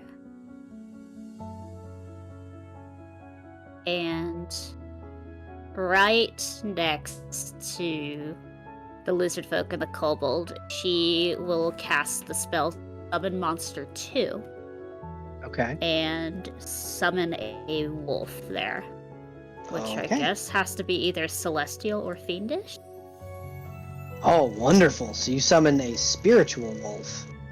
Yeah, so it's gonna be probably because of her vibe and she is an elemental summoner, so it's probably more of the fiendish variety. Okay. Well, I was gonna say, because if you summon a celestial wolf, I actually have a small, I actually have a mini for that. I mean, it could be a holy fire, sure. Yeah, absolutely. Oh, look at the little dog. Oh yeah, look at the big boy. You summon your wolf companion.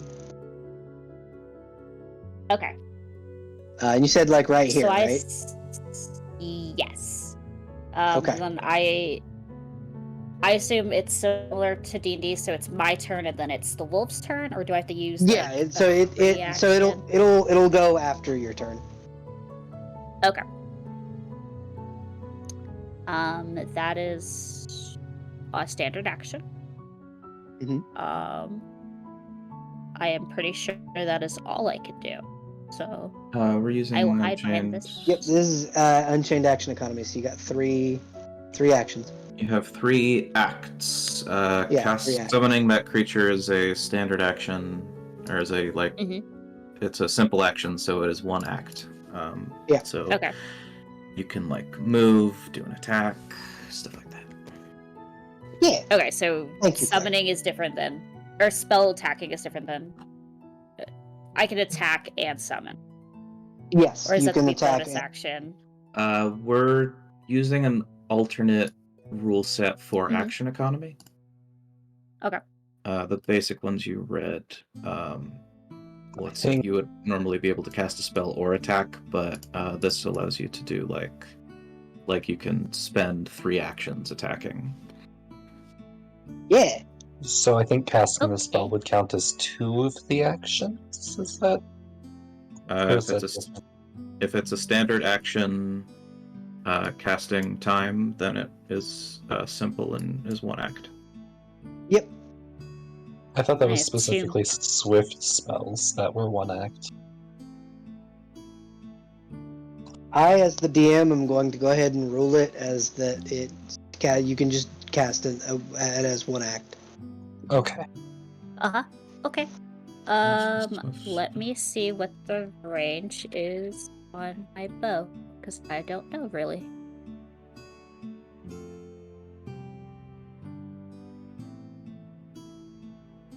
I'm so used to D&D telling me like what's the range. Like right on the sheet. I totally understand. Okay. Cast a standard action 80 feet. spell is complex 2 acts. So casting a spell is 2 acts. By Rob. I don't know if that's Yeah, by changed. rules as written, but not by my I Okay, disagree. okay. Okay. I will attempt to shoot the skeleton over here. Okay, roll me an attack roll, please. Okay. 22? Yeah, that'll do He it. takes- That'll hit. He takes 1 point of piercing damage. 1 damage. All right. And Trio kind of whistles and goes, "Get him!" Okay. Insinuating to the wolf. Okay. Who is the wolf getting? Because I have to control it. The same person that she just went after. Okay, so I'm gonna go ahead and roll So- bite attack for the wolf. Thank you.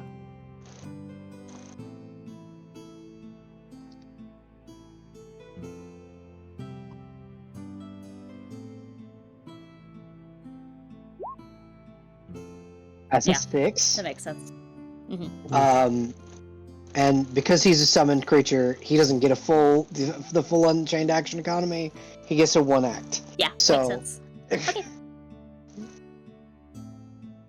All right, so that is his turn. Up next is Claire. You're up. What is Okay. Boda doing? We're gonna move 15 to get within my blind sight. And Bodes is gonna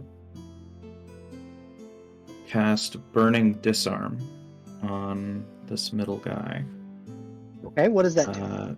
I target a handheld item, usually a weapon. It kind of works like heat metal in 5e.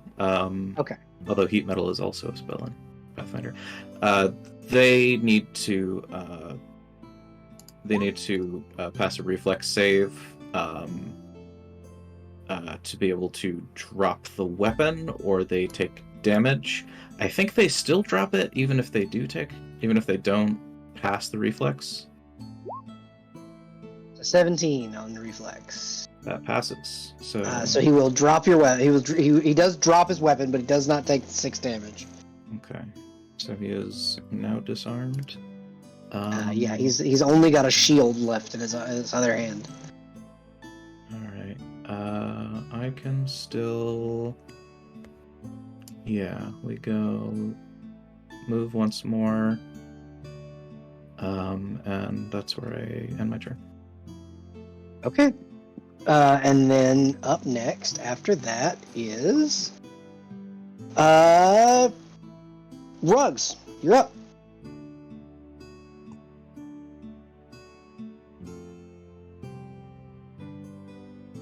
What is your character doing, Rugs?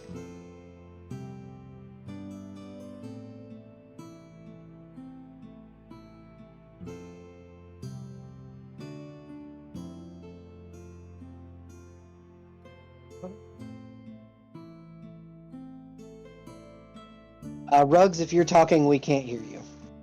They're lighting up, but I I'm don't. going to Oh. be casting True Strike on myself. Okay. as I continue to make my way downtown. Making my way downtown. You can use since because I do the whole casting as one action thing. You can absolutely move twice. Your full 15 twice. I love True Strike in this edition where it's just you get a plus 20 to your next roll. And let's Yeah, see. no, absolutely. It guarantees. Actually, Pretty much, I yeah. can, because of a trait I have, I can actually quicken it. Oh, hell yeah! So you can do it as a swift action? Yes. Okay. So that would be considered a half action in this particular instance. Basically, I guess I'll. So being that you have another half action, you can move half your movement. All right, let's do that. All right, so that's spell, move. And can I ready a spell for next round? Yeah, absolutely. You can ready something. Okay, so I'm gonna, if the skeletal lord pops up again, he's getting glue sealed. Okay.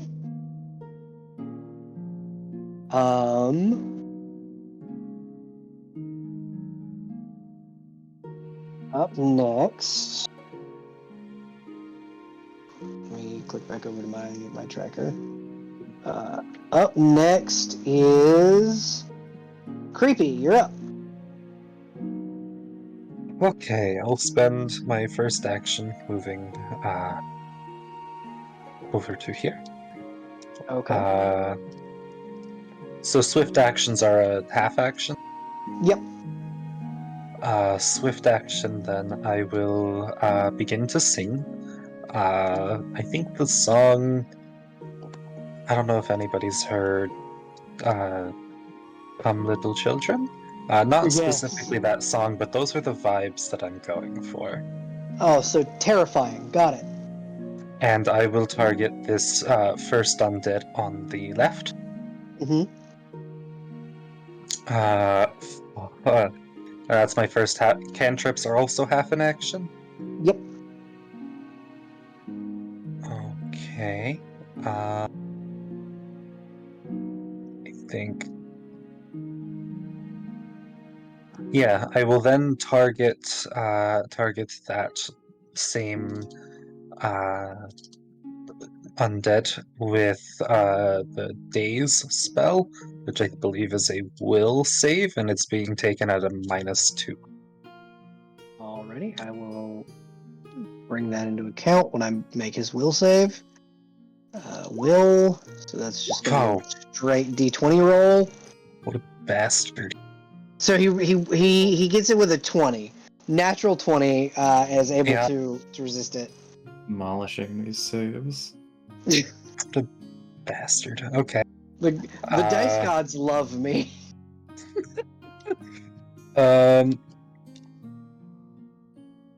So that's my first two actions. Can I? Hold on, I want to check.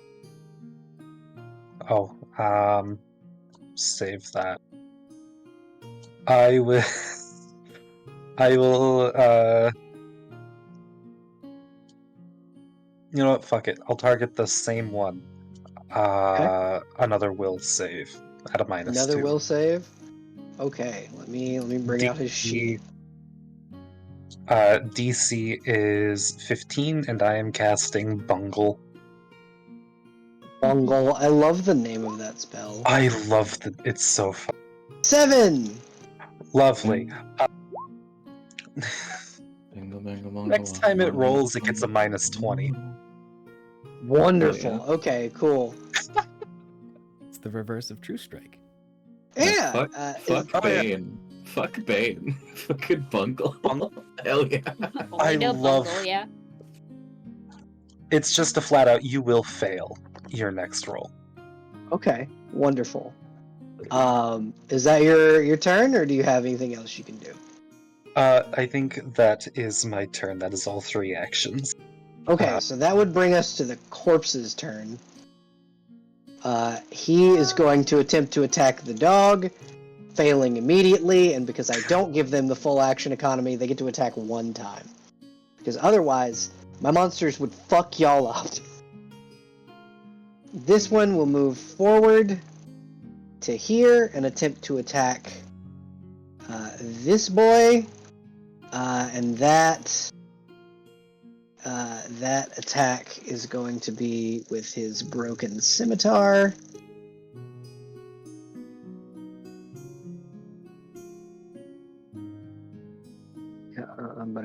Broken scimitar. Missing with a 4. And then the last one is going to do the same thing, moving up this way to try and attack the same warrior dude, and it is going to attack with its broken scimitar as well. And it hits, doing 6 points of damage to this lizard folk. And the lizard folk looks rather fucked up. It does a decent amount of damage and takes down a good chunk of the lizard folk's health. As the lizard folk now have turned to retaliate. The first lizard guard will attack using his Morning Star. And that is a 19, dealing 8 damage, just fucking straight killing this undead. Good morning. The second one will turn and attempt to also attack with its Morning Star to attack the other undead.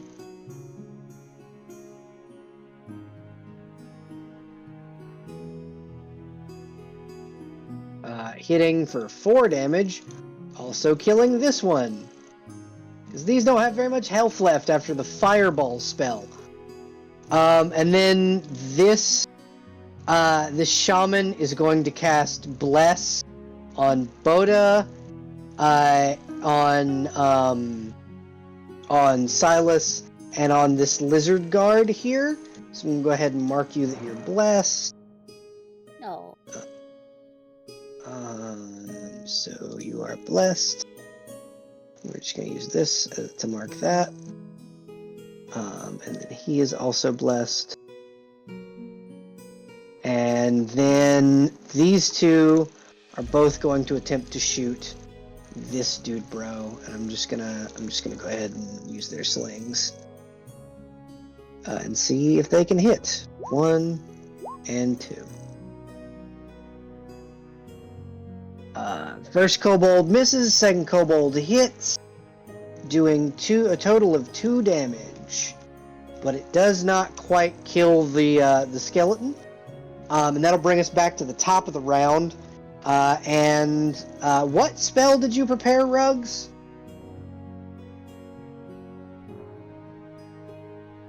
For when Mr. Skeleton Lord comes back into visibility?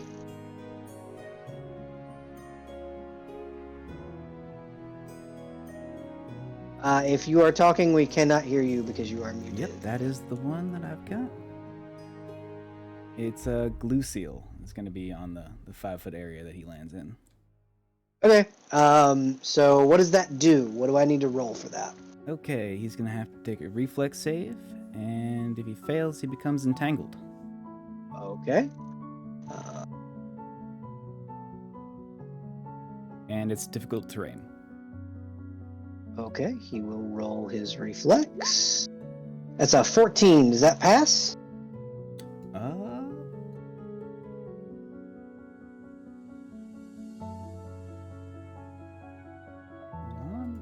know how to calculate spell DC. I've done this before. Yeah, you got this.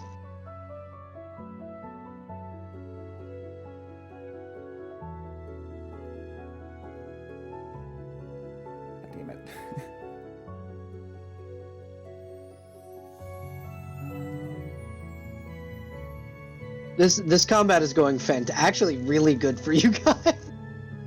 Yeah. It was yeah, all just a bungle. Saved No. us. Thanks, Bungle. It's a level 1 spell, so it's DC 13. So then he saves. He is going to attack you now as a retaliation with his stock. Does a 15 beat your AC? It does not. Okay. And he is going to attack with his second action. 5 also does not beat your AC. But he cannot move because that is the end of his turn. Curio, you're up. Huzzah! I keep looking at my sheet going like, I could do something. Like I can. That's a humanoid creature that won't affect him. He's icky. Mm-hmm.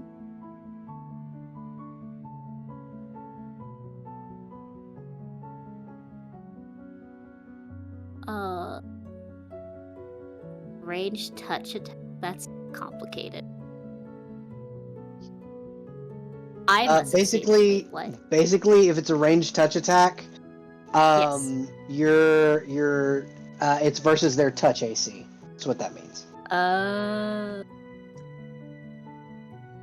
Interesting. So if I do 2 cantrips, does it have to be 2 separate cantrips, or it has to be the same one? You can Or can it be the same do one? 2 separate, or it can be the same one. Would you prefer if they're directed at 2 different parties, or can it be at the same target? It can be at the same target. Okay. Let me see how close I am. I have to move 5 feet. Sexy of me to do that. And expose myself. She has a lot of movement. As long as you save one Yeah. action for running the fuck away, you can 5-foot step and dip. That's true, yeah. So touch attack is like it ignores armor, essentially. Yeah. So like only Okay. their dodging matters. Yeah. Yeah. I imagined, like she's touching like the sap of the tree as she's going by, and like drawing like the acidity out of it, and Okay. just kind of flicks a glob. And I'm gonna try acid splash. I think that's what it is. Awesome. So I opened up my idol. Yeah, acid splash. It's one of my favorite fucking cantrips, Acid Splash. I don't know if I did that right. That's a failure, but I ignore spell failures Yep. in my armor. Yeah. In your AC items, you can set 0 spell failure if you have armor training. Oh, okay. Let me do that. So yeah, that's a 15. So that's gonna hit, dealing 2 acid damage. Yes. Oh, I see what. Okay, fair. All right. He will look at you and go, "Well, that's not very courteous." You just stabbed someone. I don't think that's courteous either.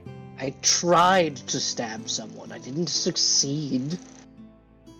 So picky. Oh, I guess that's right. You're right. Words, everything. Oops, more acid. Do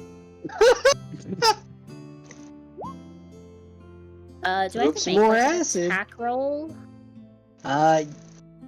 Yeah. So normally it would roll. It would be an attack roll. Ranged attack. I believe. Yeah. Ranged attack? Touch attack. Yeah. Okay, let me do 1d20. It'd be a 20. Yeah, that's gonna hit. So he takes another 2 points of acid damage. And she does a deep bow and will spend her last standard action going behind these trees. Wonderful. I'm assuming you're moving around the bear trap, the very obvious bear trap. Yeah. Okay, cool. So he Winks will at the like. horse. It's actually I couldn't find a Or a mute. bison. I couldn't find Bison, a bison, okay. but that's a bison. Still a big fucking animal, but less a horse, not a horse. Yeah. It's a bison. As a matter of fact, it's a bison, and there's a cart behind it, and in the cart are weapons and equipment taken from dead scouts from Wreckford. We're gonna This could be be getting good. those back. This. There's a Actually, good like 3 short bows, like 6 or 7 maces. There's a good amount of stuff in there. Hold on, what's my movement speed? Is this the bicentennial? God damn it. I love you. She wouldn't. So I do inspiration, even though Pathfinder doesn't exactly have a thing for it. Take a point of inspiration for that. I'll definitely remember to use that. 100%. I don't have enough movement to go to the cart and start investigating next turn, so I'll just wait until next turn to do that. Okay. And then her wolf will just bite the skeleton. All right. I'm gonna roll for the wolf. Come on, buddy. You're really just fodder, kind of-ish. Oh. Kind of-ish. Okay. You don't hit good. Wolf? No, the wolf Buddy. does not hit good. But thankfully, neither do the skeleton. Yeah. That's okay. Um, They're just dancing around each other. Yeah, exactly. They're doing a little jig. After that is Boda's turn. Boda, you are now within 5 foot of the boss. Woo! Okay, so Boda 5-foot step. So that she is at range for her spike chain. Also going to cast Compel Hostility Okay. on Skeletor. DC 16, and that is a will save? Yep.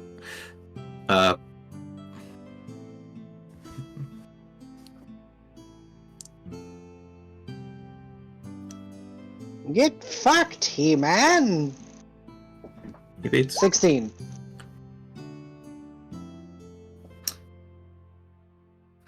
Okay, she says, "It's me you want," but you can ignore that. He just kind of goes, you want me to want you, but I don't. No. That gets it gets like an annoyed, flushed expression. She's gonna hit him with the spike chain.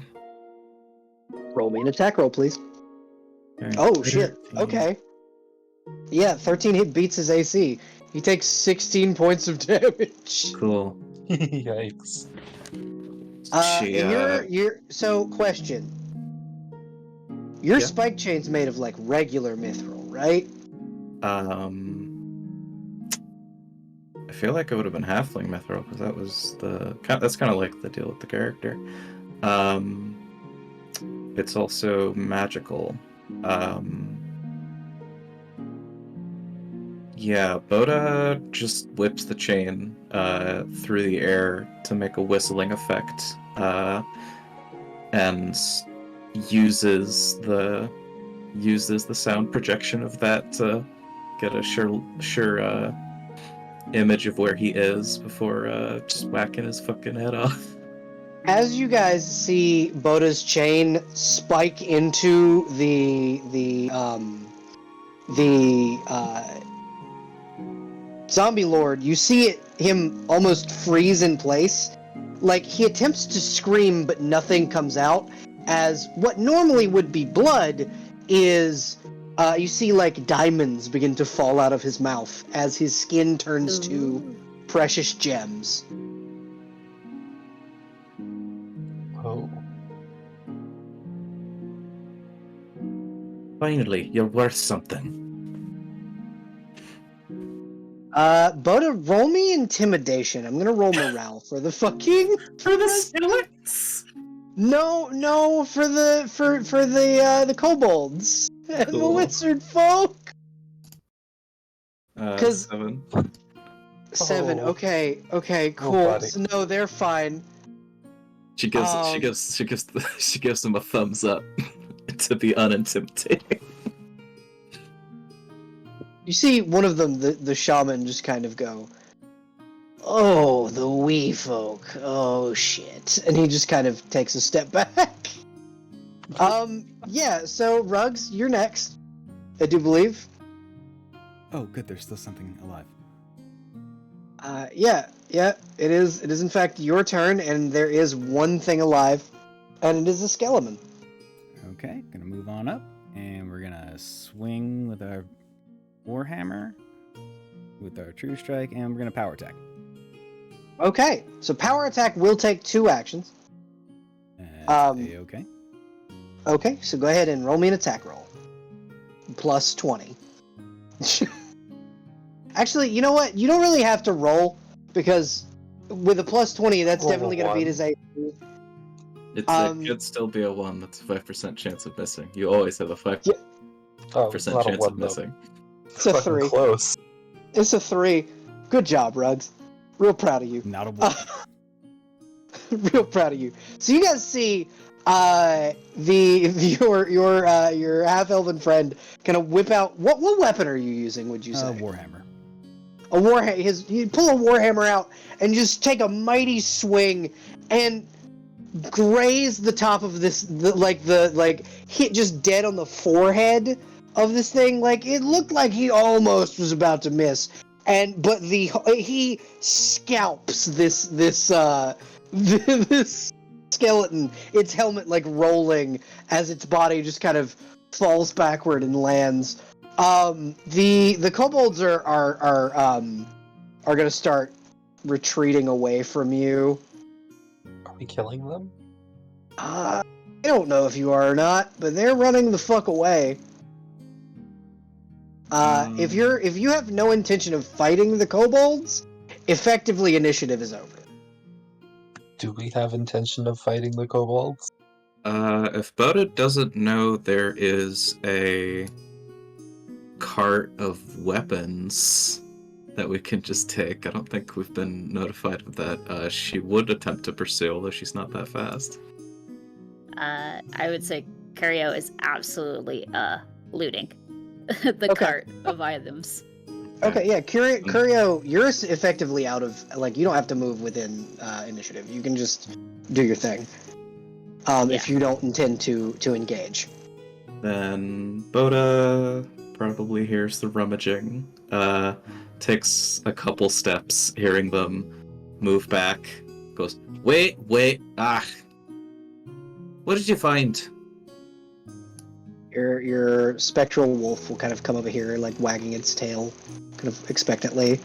Just Brioche over here, like, what you doing? Hey, Ghost Mom, dog. what you doing? Ghost dogs go, Yeah. oh, woo. He lasts for, I think, 3 minutes instead of Yeah. rounds. Yeah. So he's still around for a minute. So he's just kind of wagging his tail, trying to see what you're doing. He's very happy. He Yeah. did not at all do what he was supposed to do, but he's here. But it's and he's happy. okay. It's the gentle scratches with the long, like, claws that she has. And then she hears the commotion coming from other people and goes, well, we can lie, and I found some weapons and things we can bring back. Technically, they belong to the kobolds, or lizard folks. We take those from scouts from town. If He you says don't keep running, one of the I lizard will folk, scalp you. One of the lizard folks say this in common. Oh, You- I thought you were running away. Hello. Or They had just, like, kind of huddled. They huddled into a defensive position, so you couldn't just immediately slaughter them. gotcha. Oh, okay. I thought they were just full on booking it, and Kuria was like, Yeah, Alright. fine, no. your loss, I'll steal. Alright, we're gonna murder him. Bodo's gonna hold up a hand. It sounds like the both of us have dealt with a greater enemy, and we can take what they've dropped, as well as the cart of things that formerly belonged to Reckford, as payment for our assistance. And you can go on your way. You have scary chain. I take advice. My name Swifttail. You meet at cave in south. We parley. Parlay about what? We parley to see if we stop raiding your scout party. Oh, I don't think that should be necessary, but if you would like to parlay about that, we surely can. Anything to make the woods a wee bit safer. If we've lost that many scouts, honestly, we could use friendly neighbours to warn us of dangerous things, and vice versa. Your scout party come into lizard folk territory. Lizard folk herded by gnolls. If gnolls killed, lizard folk can journey freely throughout lands. Scout for you. Can We've I got- tell which one of them is the leader? Is it the one that's talking? That would be Swifttail, this man right here. Okay. Move a little bit closer to Swifttail. Hold on, let me pull up something that I want to check the specific ruling on. Okay.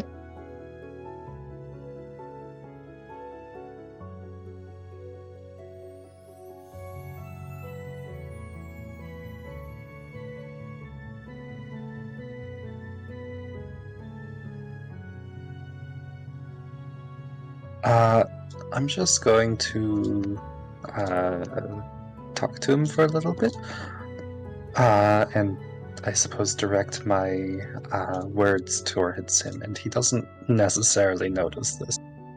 Okay.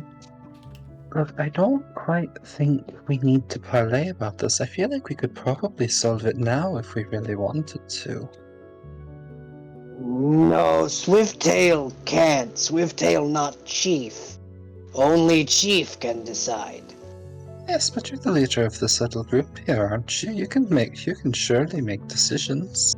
Swifttail, head warrior of scout party, but not decision. No, Swifttail follow order. No. Your voice weird. What exactly are you trying to do? I'm gonna. God, this is gonna be difficult, but I'm gonna try it.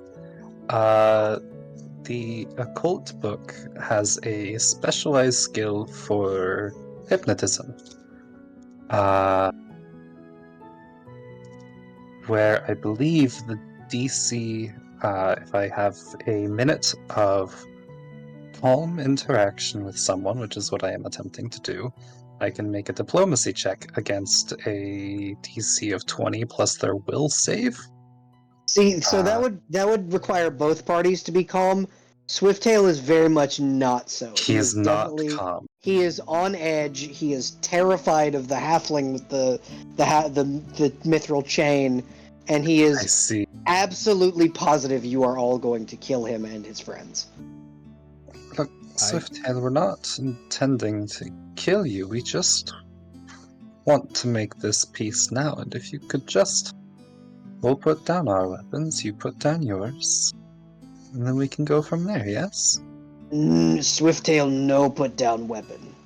We could just oblige them and meet them on their terms. We're already working on the kobold thing, so... I mean, not kobold, gnoll. The gnolls. That's- Yeah, there's already a party out for the gnolls. That's true. I don't see the benefit in double speaking them.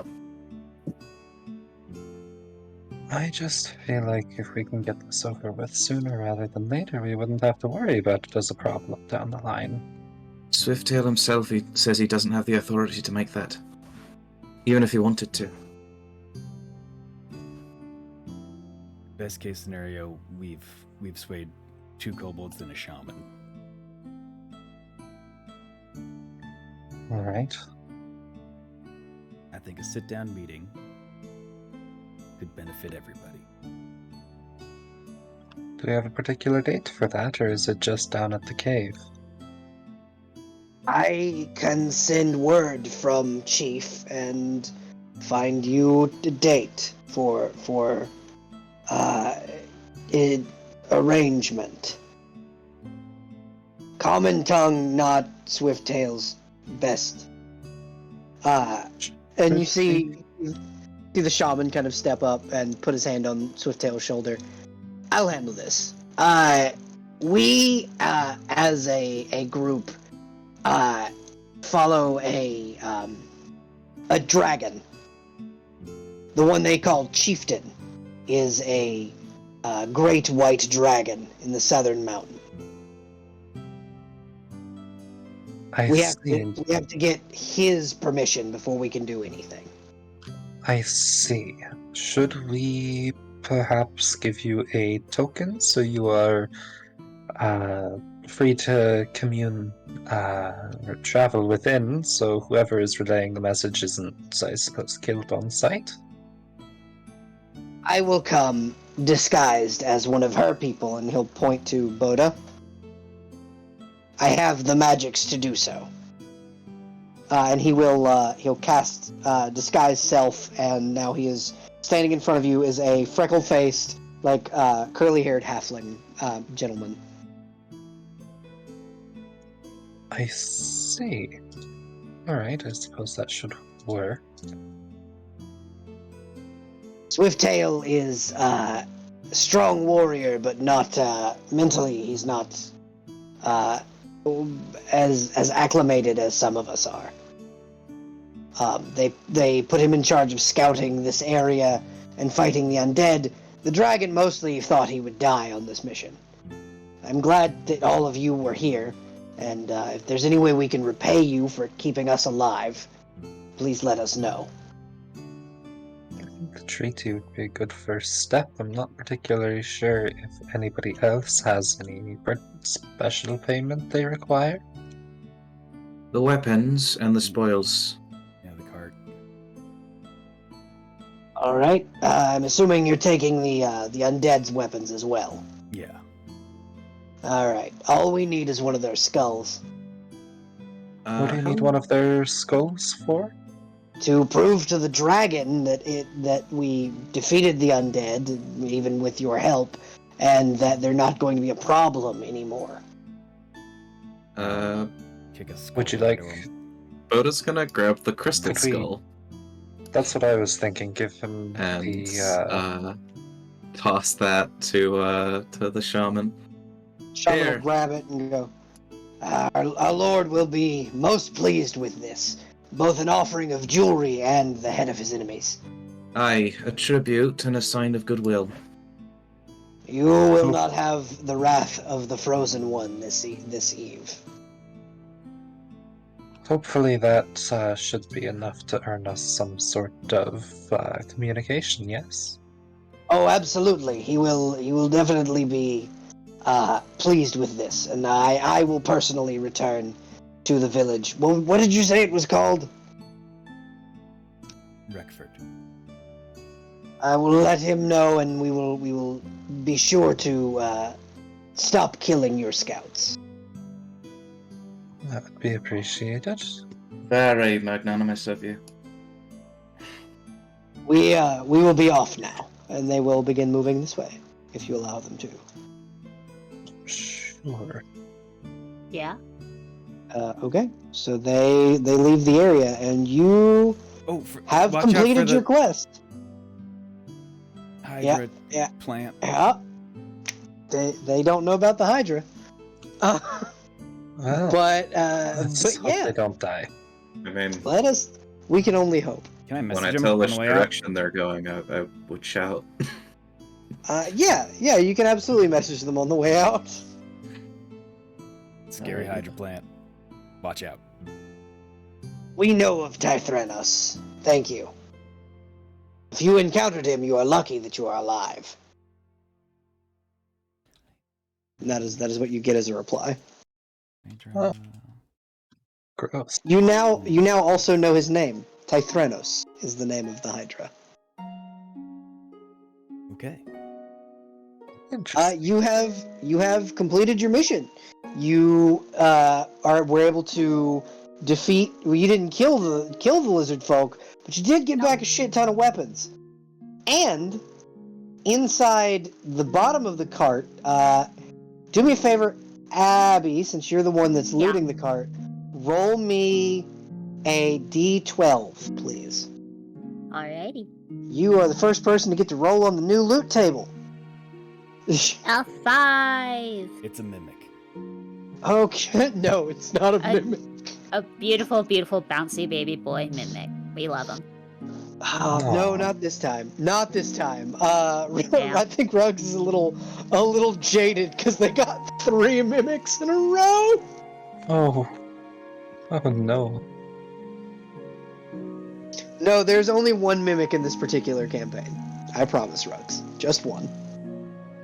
And he's always watching. That depends on what party you're in, but yeah, actually, kinda. Yeah. Always watching. The sun's a mimic. Oh my gosh. Honestly, That's new campaign idea. The Sun That's the sun's final a boss. fucking mimic. Murder the sun. Yeah. yeah. Okay, so, Curio, what you found is you found a wand, an unidentified wand. You get 3 spell scrolls. They are level 1 cleric spells. And then you get 4 copper ingots worth 200 gold pieces each. 212? 200 gold pieces a piece. Oh, 200 gold pieces each. Gotcha. Yep. It's enough copper to be worth 200 gold. Oh, so they're like Oh, big bricks. Yeah, they're big fucking like smithing bricks.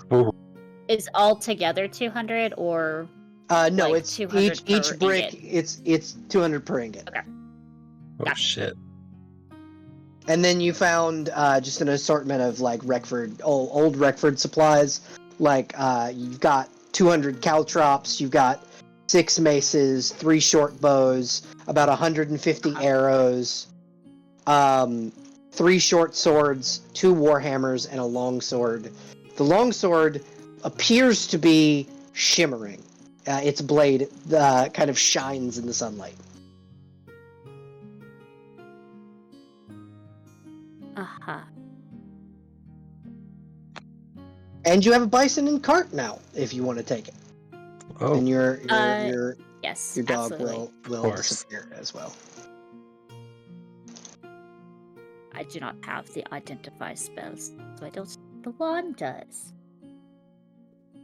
I feel like after a certain point, when she gets all the nice loot, she's like looking around and be like, "Dang, no like love confessions or anything is mixed in here. No rings." You can go through the backpacks and see if there are. Yeah, true and Fey nature is trying to find something that means a lot to a person, and less caring about like, oh, look at this cool stabbing implement. So she would find inside one of the. Go ahead and roll me another perception check, please. Perception check. 13.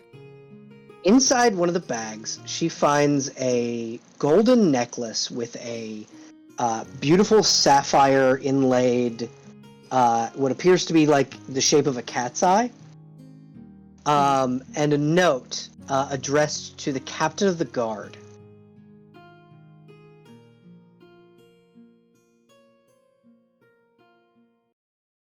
And I will DM that to you in just a little while. What Yeah, the no the problem. contents of No. that is. letter tucked in the bag. Necklace also Now, there. Don't worry Here about is it. here is my question to each of you. Yes. Since you have completed your quest, and we're gonna kind of end the session off here, are you going back to Reckford now, or are you going to camp first and then go back? What time of day is it? It is beginning to be like the sun has already begun to set. It is starting to become around you because like the canopy of the trees above you, it's becoming like pitch dark. The only thing really light wise is this campfire right here. We should probably set up camp. Are we I'm confident that we can make it back. Are we that far out? You're about half a day's ride on the cart. Okay. Make it. Also, we can make these it. I are could also summon a friend. these are two large tents, and this is a pavilion tent, by the way, if anybody wants to steal them. Of course. Yes. Curiosity is like, I gotta go home. I gotta go back and find my friend and shake her shoulders a little bit and tell her, manner is clear. We can go now. Do you want to wander the forest at night, Curio? Oh, That is I a don't good care. point. That is I a good am point. used to it. I also can make a little light, and my little friend Hey, is sort of a Curio. light on his own. Yeah. Hey, Curio. Roll me a perception I don't want check. to be here. Yeah, she's like, I don't want to be in the woods. Exposed. An 11. You don't see it, but you hear the jingling of a lantern in the distance. The same kind of lantern that hangs from the scythe of Mifune, the Soul Stitcher. Now listen, I think we can, like the elf can't see it. It's all an illusion on her. Mhm. But she's like subtly twitching in like movement. And then she goes, I can summon a friend. He will act as better buffer if something else comes, attacking us in the dark. So you think we should just head home now? Potentially. I'm down for the ride. Yes. Sure. Can any of Okay. you all see in the dark?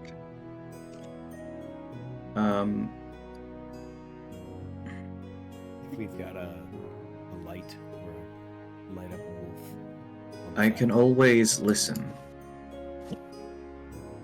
I understand. I am gonna rummage this guy's pockets. That guy is a solid statue of like crystal. Even close? Like even his clothes. The only thing that didn't seem to change is to turn was his stock, because it's all anything that is natural material, like the hide that he was wearing and his body, any of that shit, all precious gemstones. That's like Awesome. 6.3 thousand gold pieces worth of gems. We're gonna grab some of the bigger ones. Just lifts the whole statue into the cart. We just like snap off a hand. Good. I think no. you're the only one with dark vision. I am. Yeah, it's probably true. I have low I have light low light vision. Yeah. So if we have Yeah. even like a little bit, we're fine. So Okay. going through the backpack that you found the necklace in, there's a hooded lantern. Ooh. So you do have a Or- lantern. We rely on the two people with dark vision, aka you and my friend, and we could hold this lantern, and I could also conjure, and she'll just like a wisp of like red flame as a light cantrip, and we could do this. That would work, I suppose. Yes. Probably the hooded more, so we're not actively sought after. Yeah, Unless we because want to be found. Then Curio, when that you could when be you light fun. up your little will-o'-the-wisp, essentially, the jingling you heard happens again, but louder. It could be fun. We could be chased, and it could be a thrilling story to tell to our kids, our loved ones, our friends, and family. Or we Do could you stick have- with the lantern. Do you have children, Curio? I have a sister. She's kind of like a child. Sure. I think we should probably play it as safe as we can. Aye, and shall we quit burning daylight and get a move on? Okay, so I'm not gonna make you guys roll travel, but you are able to get back to Reckford rather easily. Early Something. in the morning. So each of you do notice, I think, because especially Boda, because you can hear really well. I actually would object to stealing their furniture. Okay. That's not So- what we came so- for. So no, you aren't taking the tent, but you are taking the bison. The cart. Is there anything We're in the bonding. tent? The bison. Actually, it was from Reckford. So, the tents, seem to hold the bodies of scouts, who each have a set of chainmail and helmets and Oh, boots. those are important to reuse. Yeah. Like they each of these scouts has a set of armor on. No, these are like tents for Reckford, not the. Yeah, these are Reckford's tents. Okay, so this These- is all. these this is were- all repossession. Fine. Yeah, this is all repossession. Yeah, let's load it up. Alright. But yeah, you're all Security. Mhm. Sorry, I was like, as a security measure, I would have summoned the Eidolon. I know we're just going through the night. Yeah. But it's literally just I the want- earth below us ripping out, and it's just like this fire elemental that's like dog shaped that is crawling its way out of the molten earth. That is a Wonderful. sight to see. I'm gonna need to make either get a drawing of that so I can make Yeah.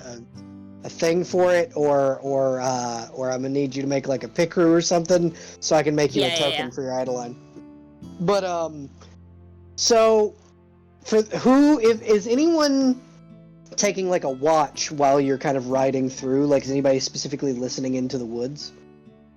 I'm gonna keep an eye out because I can see in the dark.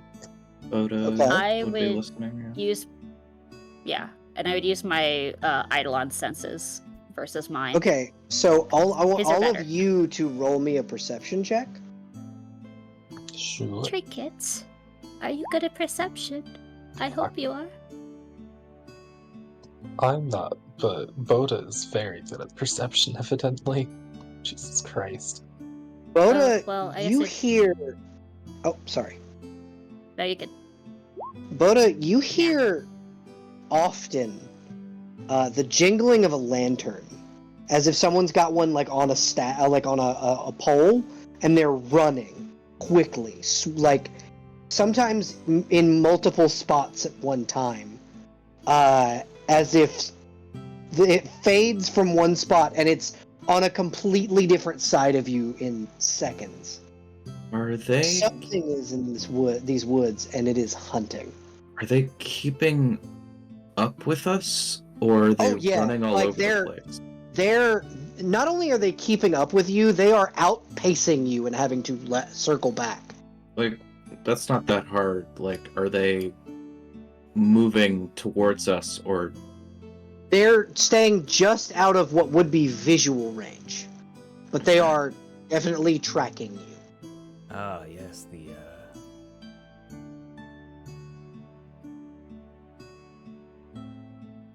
Ruggs, how long would you say your character's been in this town? not very long. It's Okay. just making shit up. Okay. Where did your character come from? That's my question. Boda Is it- would share? Mhm. We're being hunted. Well, stalked at least by something with a jingling lantern. Anything with a jingling lantern probably would have murdered us. No. Maybe. I guess some people think murder is kind of a prank. It- So sure. Think of it this way: if it's keeping up with us this easily. It would have either let itself be known. If it was going to do something, it's had the opportunity. Rugs, do me a favor. Roll me a will save.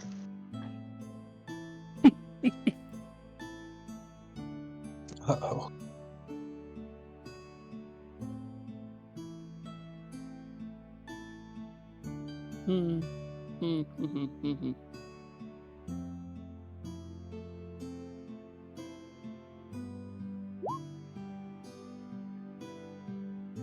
It's not very You good. hear, only you hear this. But in your mind, you hear the dissonant whispers of, "Oh, I would have made myself known.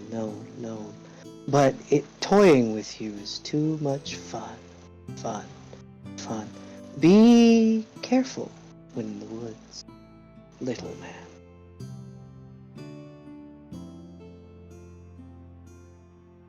Yep. I didn't need to sleep tonight. I think Curiosity's like awkwardly bending around, like clearly not comfortable in how she's sitting in the cart. But she's just like, no, we're like, yeah, that's danger, but also danger of pranks. I'm kind of in a prank war. So that might be her. That could not be her. Could be someone who also sounds like her. Who are you in a It's prank all- war with? It was definitely a female voice.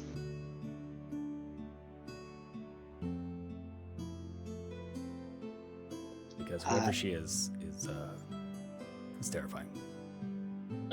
Yeah. Don't prank her. Lesson learned. Lesson unlearned? Not Interesting. learned? I didn't really do it. There's a woman out there looking to kill people, but she's toying with us? Yeah, that seems to be the case. Interesting. I could make the sounds go away if you'd like. Roll Would will you like save. me? Yes. Oh.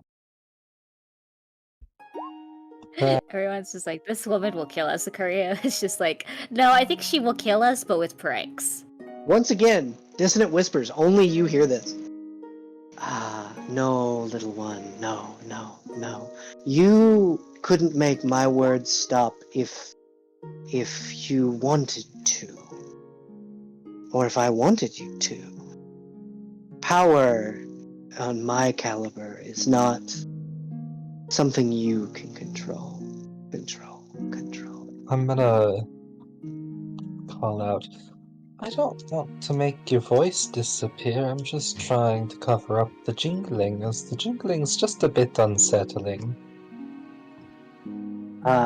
Once again, you hear, this time it's more of a message. The jingling is me dealing with a problem I was asked to deal with by, the sun god, Gatlock. Interesting. And what has my father asked you to do? I am hunting something very powerful, but I'm showing it that it doesn't have any right to call anyone prey. May I ask what this beast is called? No, you may not. Just know, I understand. be careful in the Feywood. Of course we'll be careful in the Feywood. Could you just, out of politeness, give us a little bit of space so we may be traveling in peace?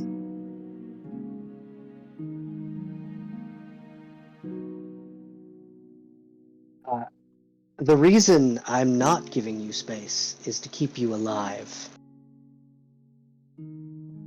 So the jingling should be less of a threat and more of a comfort. More of a yes? comfort, yes. Okay, so I am going to kind of expedite through this particular scene because one of us needs to go to bed.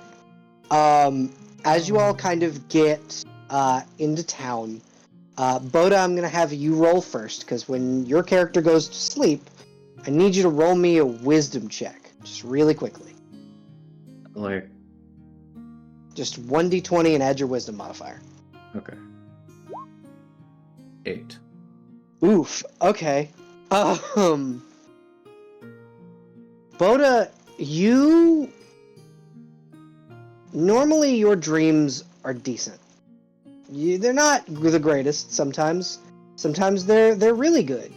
But on this particular night, not so much. You come in your dream, you're coming back from an adventure, having found a quarry to serve for serviceable metals, and when you return, your home is burned. Your anvil is not only scorched but cracked in half. Something has intentionally sought out you and what they think will hurt you the most.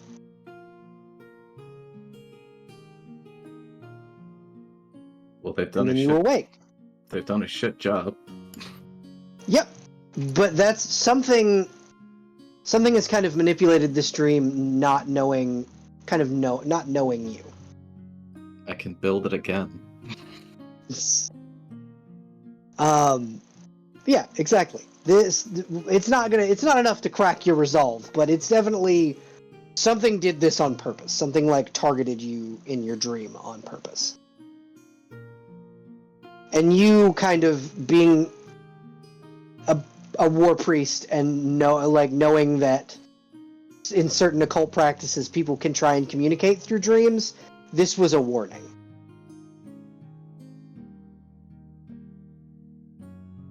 Okay. You don't kind of know what, but it was a warning of some kind. Like someone is threatening you, vaguely. Have I pissed off someone with a poor imagination trying to run a small business? I don't have time to think about this. Wonderful, and that is what happens with your dream.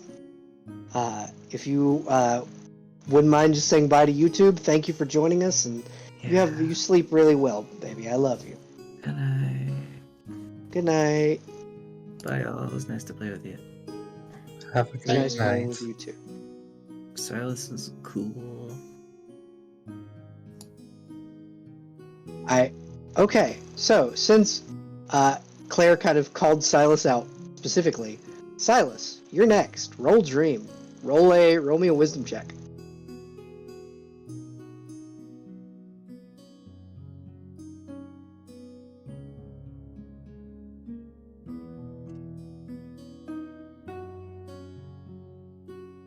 Oh.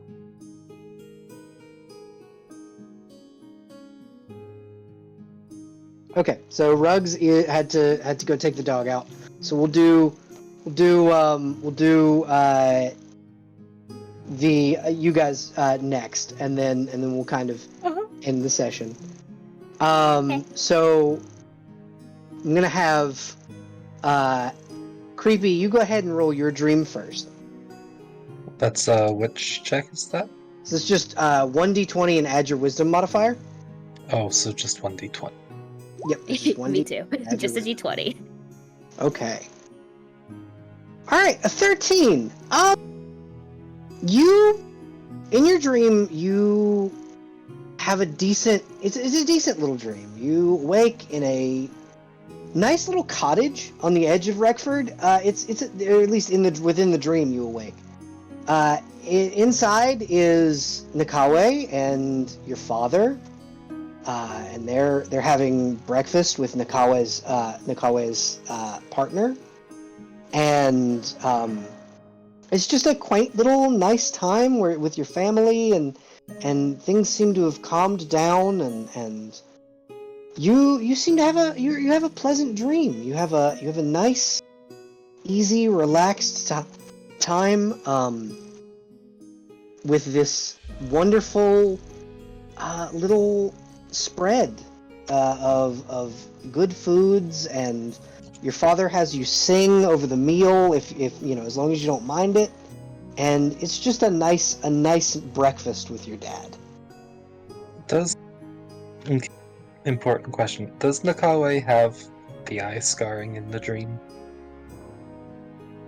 No, not yet. You No, haven't seen the okay. eye scarring, so I it's wasn't not- sure if this was like mentally implanted or if this is just a normal No, dream. this is just a normal dream. You haven't seen your sister since she came back from her mission, so you don't know what happened in Akawe yet. Got it. But you were able to kind of get home and get rested and get a nice, easy, peaceful dream. And that'll bring us to Curio. Go ahead and roll me a Yeah. d20, Curio. Yeah. At -5. Also, at -5? Okay, we'll just look at this. I can do 6. 6. Okay. 6. Curio, you find yourself on the balcony of a tower overlooking the Emerald City, a place you had fled intentionally for Because of someone. because of certain someone. And from behind you, you hear the jingling of a lantern.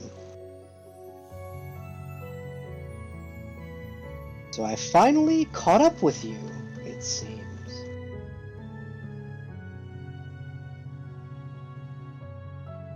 Does she have... She has a proper title that most of the fair folk would call her. Mifune the Soul Stitcher, the lady of the spirit realm and the psychopomp of Yui's, and the lady of the dead. Any of those titles will work.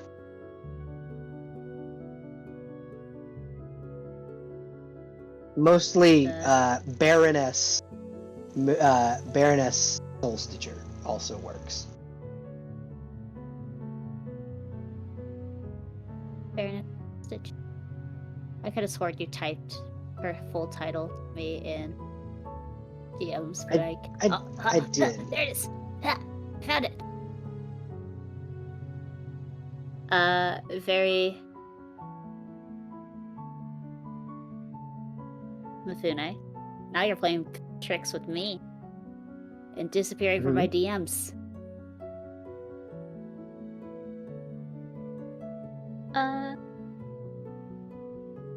Curio has her hands up. And probably drops her disguise to like the full kitsune visage. Okay. So far you've probably got what, 1, 2 tails? She has 2 tails. Okay.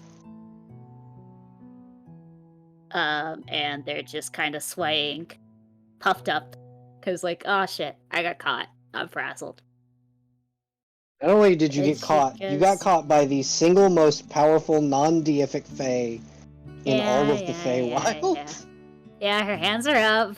She's just like, look, it wasn't too hard to find me. No, you didn't hide very Carne is... I can hide. Carne, on the other hand, chose not to hide her 13, 14 feet tall self. So... Hera are a proud race. They wouldn't want to hide. I know. She tried to put on, like, a mustache. Thought it was good enough, and it fooled, like, maybe 2 people. I saw. It was genuinely amusing. You know, I didn't do that. I know. Oh, I know. However, I'm just you were I'll make complicit sure. in it. Not really. My sister just wrote our names in, like, the fireworks with our pictures in it, too. Yeah, exactly. I wasn't there. Well, unlike your sister, who is rotting in the Chenstain oubliette underneath the Emerald Tower, you just have to deal with... Oh no, she got caught. Idiot. Yeah. Yeah, she did. Very quickly.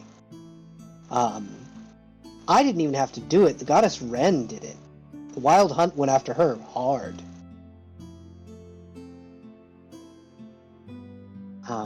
However, you have fallen afoul of the wrong side of a prank war with someone who very often has to be in the prime material plane. As I not only run parts of the Feywild and the Nine Hells, I have a barony that I have to run, Moonshade, in the prime material plane. And this is why my sister thought you were the prime subject for a prank, and she wouldn't listen to me. And I told her that maybe we should stop our pranks because we almost killed a person last time, and we don't want to anger a very beautiful other person like yourself, beautiful lady. Don't want to anger you. But she was really insistent on we have to go big and go hard. And now she's rotting. So, ha! And by rotting, I mean actually rotting. I aged her over 1,000 years.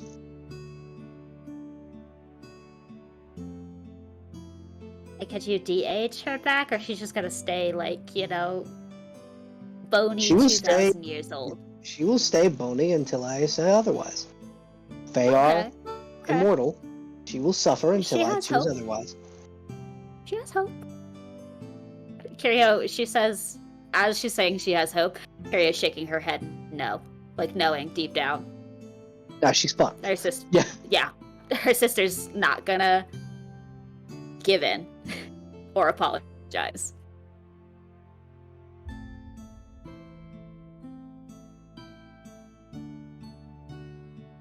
Okay. She will kind of nod and go, you won't expect it. You won't know when it happens. But one day, I'm going to prank you back. And oh, what a glorious prank that will be.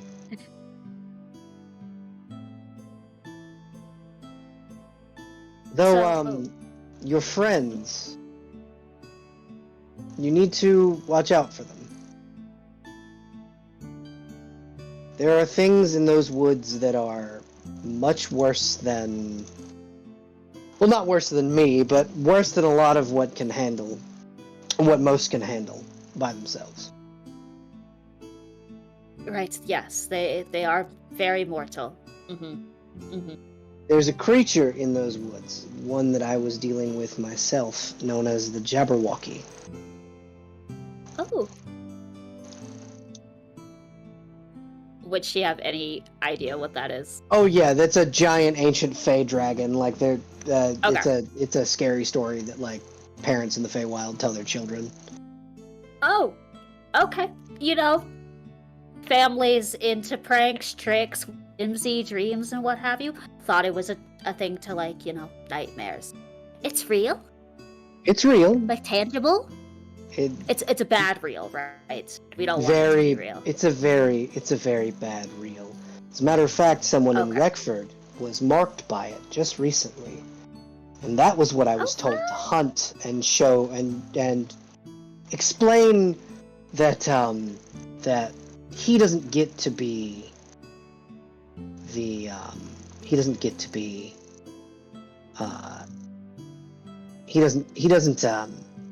deserve to be a hunter. Yes. Understandable. So, I will let you off this one time, but be careful in the wood. That Hydra was the weakest of the monsters that reside there. Honestly, I am living for anything at this moment. We had some fucked up stuff, Jabberwock, back home. So seeing other things that are a little strange is kind of fun, but I understand. Stay away. It will eat me. It will. It can't protect me forever. No. But one day Trinket will be strong enough to do so.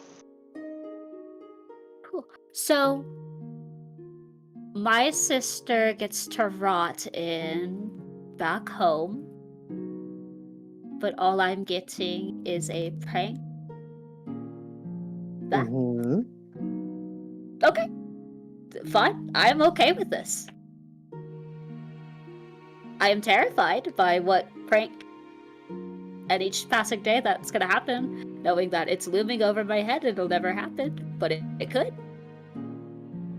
Mhm. Kirio is now thinking of like 30 different options of like what could happen in the next 24 hours. Be careful, little one. We will meet again soon.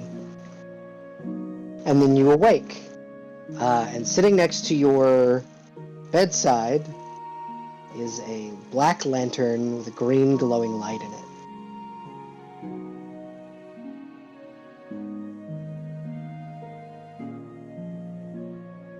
There's a long squint. And I'm sure she just like grabs the end of like a bow or something, like a stick or something like that, and pokes it to make sure it's not like, gonna come out alive and bite her. Nope, it's not a mimic, it's not harmful, it's just an ever-burning lamp. Okay. It gives off 20 feet of dull green light. Ooh, pretty ominous. Both. Oh no. Yes. Yep. Okay, so that is where we are going to end the session, because Ruggs had to go and walk the dog. Sorry. It's okay. Oh, you're back. Okay, cool. I didn't know if you were back or not. Wait. Otherwise, like, I had texted you, and I didn't get a response. I respond. Oh, okay. Just now. Yep. Just now. Okay, cool. Wonderful. Yeah. We will, I will have you also roll me a wisdom check and let me know what you got. And then we'll do your dream, and then we will head off session. Because I have to go get my meds and stuff. 11. 11. So, your dream isn't great. Your character has a dream where the people of Reckford kind of, essentially you're like, you're not a very good fighter, and you're not maybe you should go back home to your dad. And you do go back home, and it's exactly as you expect it to be. Your dad's super supportive. He's like, "Don't worry, son. You'll figure it out. You'll get out there, and you'll get that million gold you want." But something inside you burns you and tells you, "Nah, fam. I'm stay here, and I'm gonna do this." And you wake up invigorated and ready to go the next day. Hell yeah. And that is where we will end the session. If everybody wants to say bye to YouTube. Bye, YouTube. Bye, YouTube. Bye, YouTube. Yeah. And then Ruggs, if you want to just end the recording.